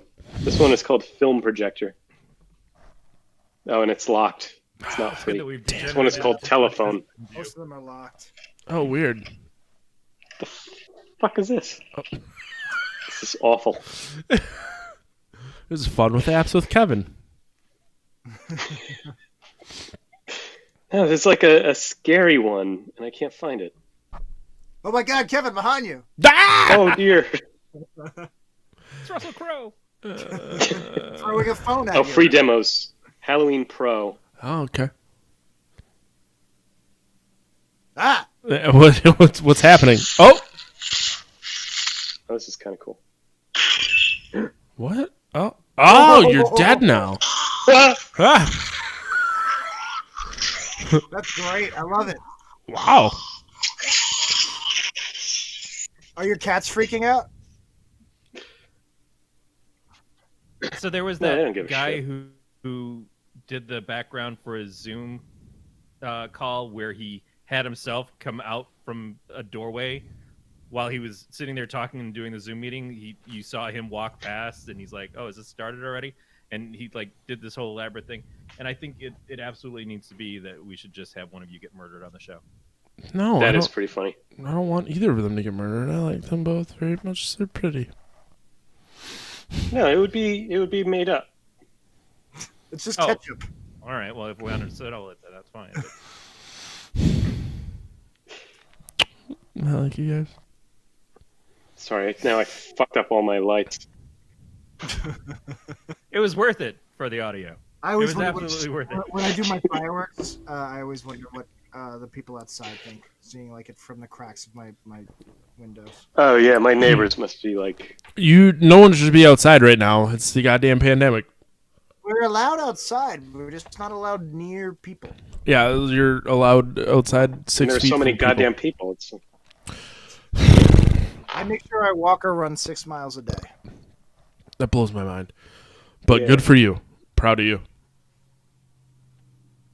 Would you guys I mean, I'm marry? lucky. I've always lived on the water. I've never not lived within a mile of the water. So I always have somewhere nice to walk. I see your Facebook, Instagrams. It's pretty. That's true, Jack. You do There take we some go. really pretty Instagram photos of your. Yeah, they're called I got the selfies. lights back to a Well, place. Ayo! There is that. You got jacked. All right, I feel like we've gotten to a point. Do we marry, fuck, kill the first season of The Outsider? Yeah. Well, are there Those- anybody else? Does anybody to talk to? No, that's really it. I would marry it. I would keep it inside of a Yeah, chest I by say my bed. fuck because I really enjoyed it, but I don't want to be stuck with it for the rest of my life. Ooh, Kevin brings the pain. That's a good point, though. I thought it was really good, but I don't know if I want to keep it for the rest of my life. We're under the assumption that nobody really gets married just once anymore, right? If I don't stay married once, I'm never getting remarried. Sure, that's what they all say. Um, Have you I ever, would. Jack, with all due respect, you've never planned a wedding. It is horrible and tedious. Well, you don't have to do a fancy wedding. I would probably do another The wedding before I buy $400 another tax house. credit is not worth all of the headache. Anyways, I would marry the outsider Yeah. with the assumption that I'm gonna be a man and divorce it and get married. And The first one is the hardest. Yeah, I'm not gonna be a pussy and not get married a second time. You're marrying one season of it, so you're marrying it in the hopes that its hotter sister is going to show up, and then you're going to be able to marry it too. Yeah. Really? Yeah. And again, every time I'm on, I point out the fundamental flaw with your fuck, marry, kill system. There should be 3, and you have the whole thing is that you're trying to choose. Oh no, which one is which? Just picking a random. So I'm trying to think of what 2 other things I would compare the outsider to, because then I'd really have to think about whether I'd want to marry it. I would say I'd fuck it, marry the outsider, and kill Castle Rock. Jack has a valid point. But that's a lot of work. Sounds like a ton of work. Yeah, that's a lot. And you'd have to compare a series. You couldn't do it because it's a couple of movies, so it would have to be Mr. Mercedes, maybe. I've never seen Mr. Mercedes, so I have no frame of reference. Sir. Oh, Castle Rock season 2 is good. I never saw season 2. Stopped after 1. Because you have to make it through season 1. I made it through season 1. I would marry it. Corey, what would you do? Yeah, it's not apples to apples. Nope. I'm apples to definitely nipples. And nobody has DirecTV, AT&T channel, or whatever. Nobody sees it. I am marrying this show. I loved the series. I was very impressed. So we have 3 weddings and a kill? Was that it? Yeah. 3 weddings. 3 weddings and a funeral. Yeah. No, I would fuck it. I really enjoyed it, and to be honest, I forgot it existed until Matt mentioned that we would talk about it. 3 weddings and a bukkake. Blame Jack. I just really wanted to have you both on, so I found whatever reason. No, I wanted to be on. Yeah. Is that my fault? What? I never suggested doing the outsider. No, I you think invited me, and I said yes. The 2 of you talked about it, and I said, "Hey, let's do an episode in 2 weeks." I would do the Predator. We could do the Predator. Oh yeah. Do you guys want to do the Predator in 2 weeks? 2 weeks, Jesus Christ. Well, I may have someone for next week, but I can't tell Corey about it yet. That Maury 2 Povich weeks. shit again. Yeah, Maury Might not Povich be in good 2 for weeks. me. Let me take a look at my. Your calendar's empty, Kevin. I love you. Well, next week is Easter, Matt. I'm gonna make scalloped potatoes and ham for my wife. We should do like a zombie Jesus movie or something. What if we just did the 10 Commandments? Oh well, next Sunday it's the premiere of Killing Eve on AMC and BBCA. Zombie Jesus from 2007 or 2014. Apparently, they're 2 different movies. Yeah, it came Oh, back. those were actual movies. Yeah, it was resurrected.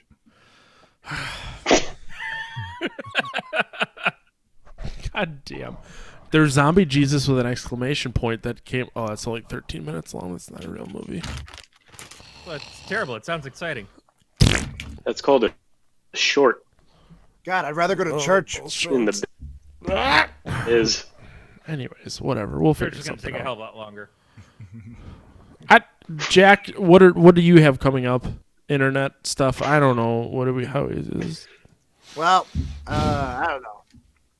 I have nothing. What do I have? I have nothing. If I kill myself, I promise I'll put a post or something up first. You can read that. So like we said at the top of the episode, Jack does have the best of on his indeterminate feelings about a show that Jack's on. That's the title, right? I'm glad Corey doesn't drink. Otherwise, this whole thing would just be a fucking garbage trash hole at this point. Dan and I are actually debating. I kind of want to, if we're going to record a few during this, I would want to record 90s percentile, but he would prefer to do worst episode ever. So I don't know what will come out. So Dan cares about the listeners, and you care about fun. Yeah, it's a lot of work watching The Simpsons and talking about it. And I like 90s percentile. Also, my thinking is now is a great time to have guests on your show because everybody's stuck at home. Right. Worst episode ever is usually Breadsticks is here. Yeah! Breadsticks! What's up, breadsticks? Hi, you pussycat. For listeners, Breadsticks is actually a cat. She's gone now. No, for the listeners, Kevin's at an Olive Garden. Yep. He's requested more breadsticks. Didn't What get the her. fuck just... It was Olivia, though. That was just. I thought I would be able to. Hi, Olivia. The fucking That was like sounds. The first of the show. Anyway, It was so scary. The other cat pissed on you as soon as you picked it up. Jack's having a one-person party over there. All right, it's time for my Zion orgy. Yeah.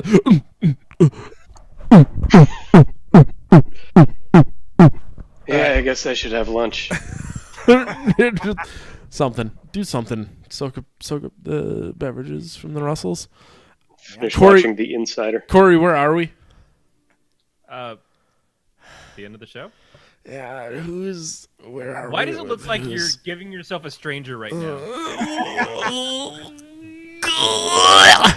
Because I just did. People have an O face. Matt has an O no face. That's how I like. I prefer when I'm secretly telling someone to stop. Kevin is not on the internet. Kevin A. Howard at gmail.com. Well, he's confused as fuck right I'm now. not? Because he's What do you been mean? told he's on YouTube this whole time. His Instagram is quite popular. Oh yeah, half slices with a Z. Oh, I thought you meant like Mimi. No, I'm all over the fucking internet. He's just not on the Twitter. intermims. There's a No, with an S. Is it? I thought you had a Z. My Xbox name has a Z because some guy has the other one and won't sell it to me. I don't do Twitter. I want to know who has Jackie No Breaks for PlayStation. That drives me nuts. Did you find out? No. If I can find my mouse cursor, we'll do this on the internet live. Jackie, no breaks. You can just look up Xbox. PlayStation names. I googled it and expected results. Oh shit! Oh, if you're listening shit! to this, you're missing Holy all shit! new episodes of The Walking Dead on AMC. Fuck. Matt, what's going on? No one cares about the fucking Walking Dead. A lot of people care about it, Matt. It's a great show. Isn't Matt, it pick up done? on the emphasis. He's trying to say he's done. He wants to get the fuck out of here. No, I understand. I would just literally don't. watch anything other than being on the show right now. I just don't care. Oh, I didn't hear what you said. I think my internet crapped out again. Yeah, whatever. Corey, where are we with the outro of this show? Hey, we did the show, and if you like the show, you can write to us at PoT@gncast.com. If you don't like the show, you can write to us at galacticradio@gncast.com. And yeah, Matt, people find you, Matt the Lifeguard, on Untapped And Twitter. And- No. And Instagram. I got rid of And Twitter Instagram. when Got rid of Scott Twitter. Stapp blocked me. And Yep. on Grinder. Nope. Grinder is Cornhole Lover 69. Rovid19. Bro. Brovid 69. From 69. And they can find your music. You're John the Lifeguard. On all And different- if COVID ever stops, we can record a new E EP. Yep. Yep. Because that's what we need. That's Matt. why it has to go away. Is Matt's got to fucking drop an album. Yeah, I got to drop an album too after eating that mozzarella. Jesus Christ. Jack's got to poop. Let's get out of here. Matt, when COVID ends, I'm going out to Wisconsin and seeing you. Please, dude, my Road house trip. is always open. I would fly, Jack. Yeah, I guess so. Jack, I have offered to pay to fly you here, so don't even fucking act like I wouldn't. Yeah, Okay. I got a You lot do of- that for me.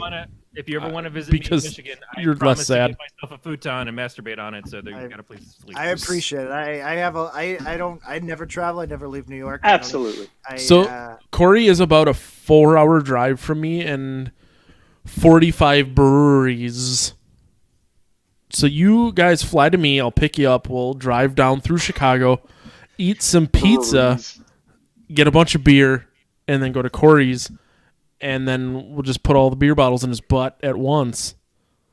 I got a lot going on this summer. No deposit, no return. It's not like Iowa. Anyways, I don't even know what's happening anymore. You guys want to all meet in L.A.? You know, maybe we just pick that So- arbitrary city. Our bass player and I had talked about going out to LA to go see some comedy at the Comedy Store. So if you end up there, it's already on Yeah. my radar. Do you know who owns the Comedy Store, Matt? Pauly Shore's mom. She might be dead now. I don't even know anymore. Is that true? It at one right. point was owned by his mom. I don't know I'm if not she's. sure. I don't know if she's Yeah. still alive or not. But if she's dead, then I don't know who owns it. But I knew she owned it at one point. I'm not sure. Yeah, if you want a really inconsistent comedy show, go ahead. Fucking come on, Kevin. No, it's good. I don't even want to Google it. I don't want to do this right now. We'll No, do it's this after. Jack has fucking sunglasses on now. You have a pen in your mouth. I don't know. Where are my sunglasses? Oh, you saw the pen in my mouth, so fuck's it's much, sake. much more synced than I thought. Yeah, you're pretty good. There's something fun to show you. Jack is protesting that they move back Maverick till the end of the year. No, you gotta put it out now. We're just doing dumb shit. I was at pissed. I this point, said, right? "Oh, cool! I spent $20 on Pixar's new movie, and now it's on Disney Plus for free." Oh, that sucks. Which one? Yeah. Onward.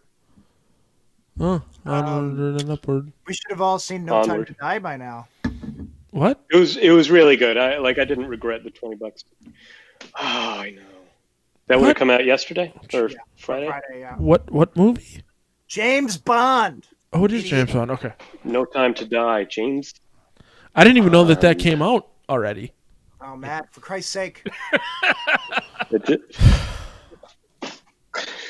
Oh my god. What the fuck? No time. It was You can gonna find come me. out. Now it's coming out in November. It was the first thing to get delayed.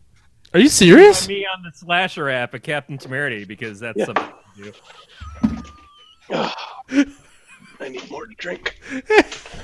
All right. I'm sure my wife is super pissed, so we're just gonna get out of this. That's gonna do it for. Wait, is this it?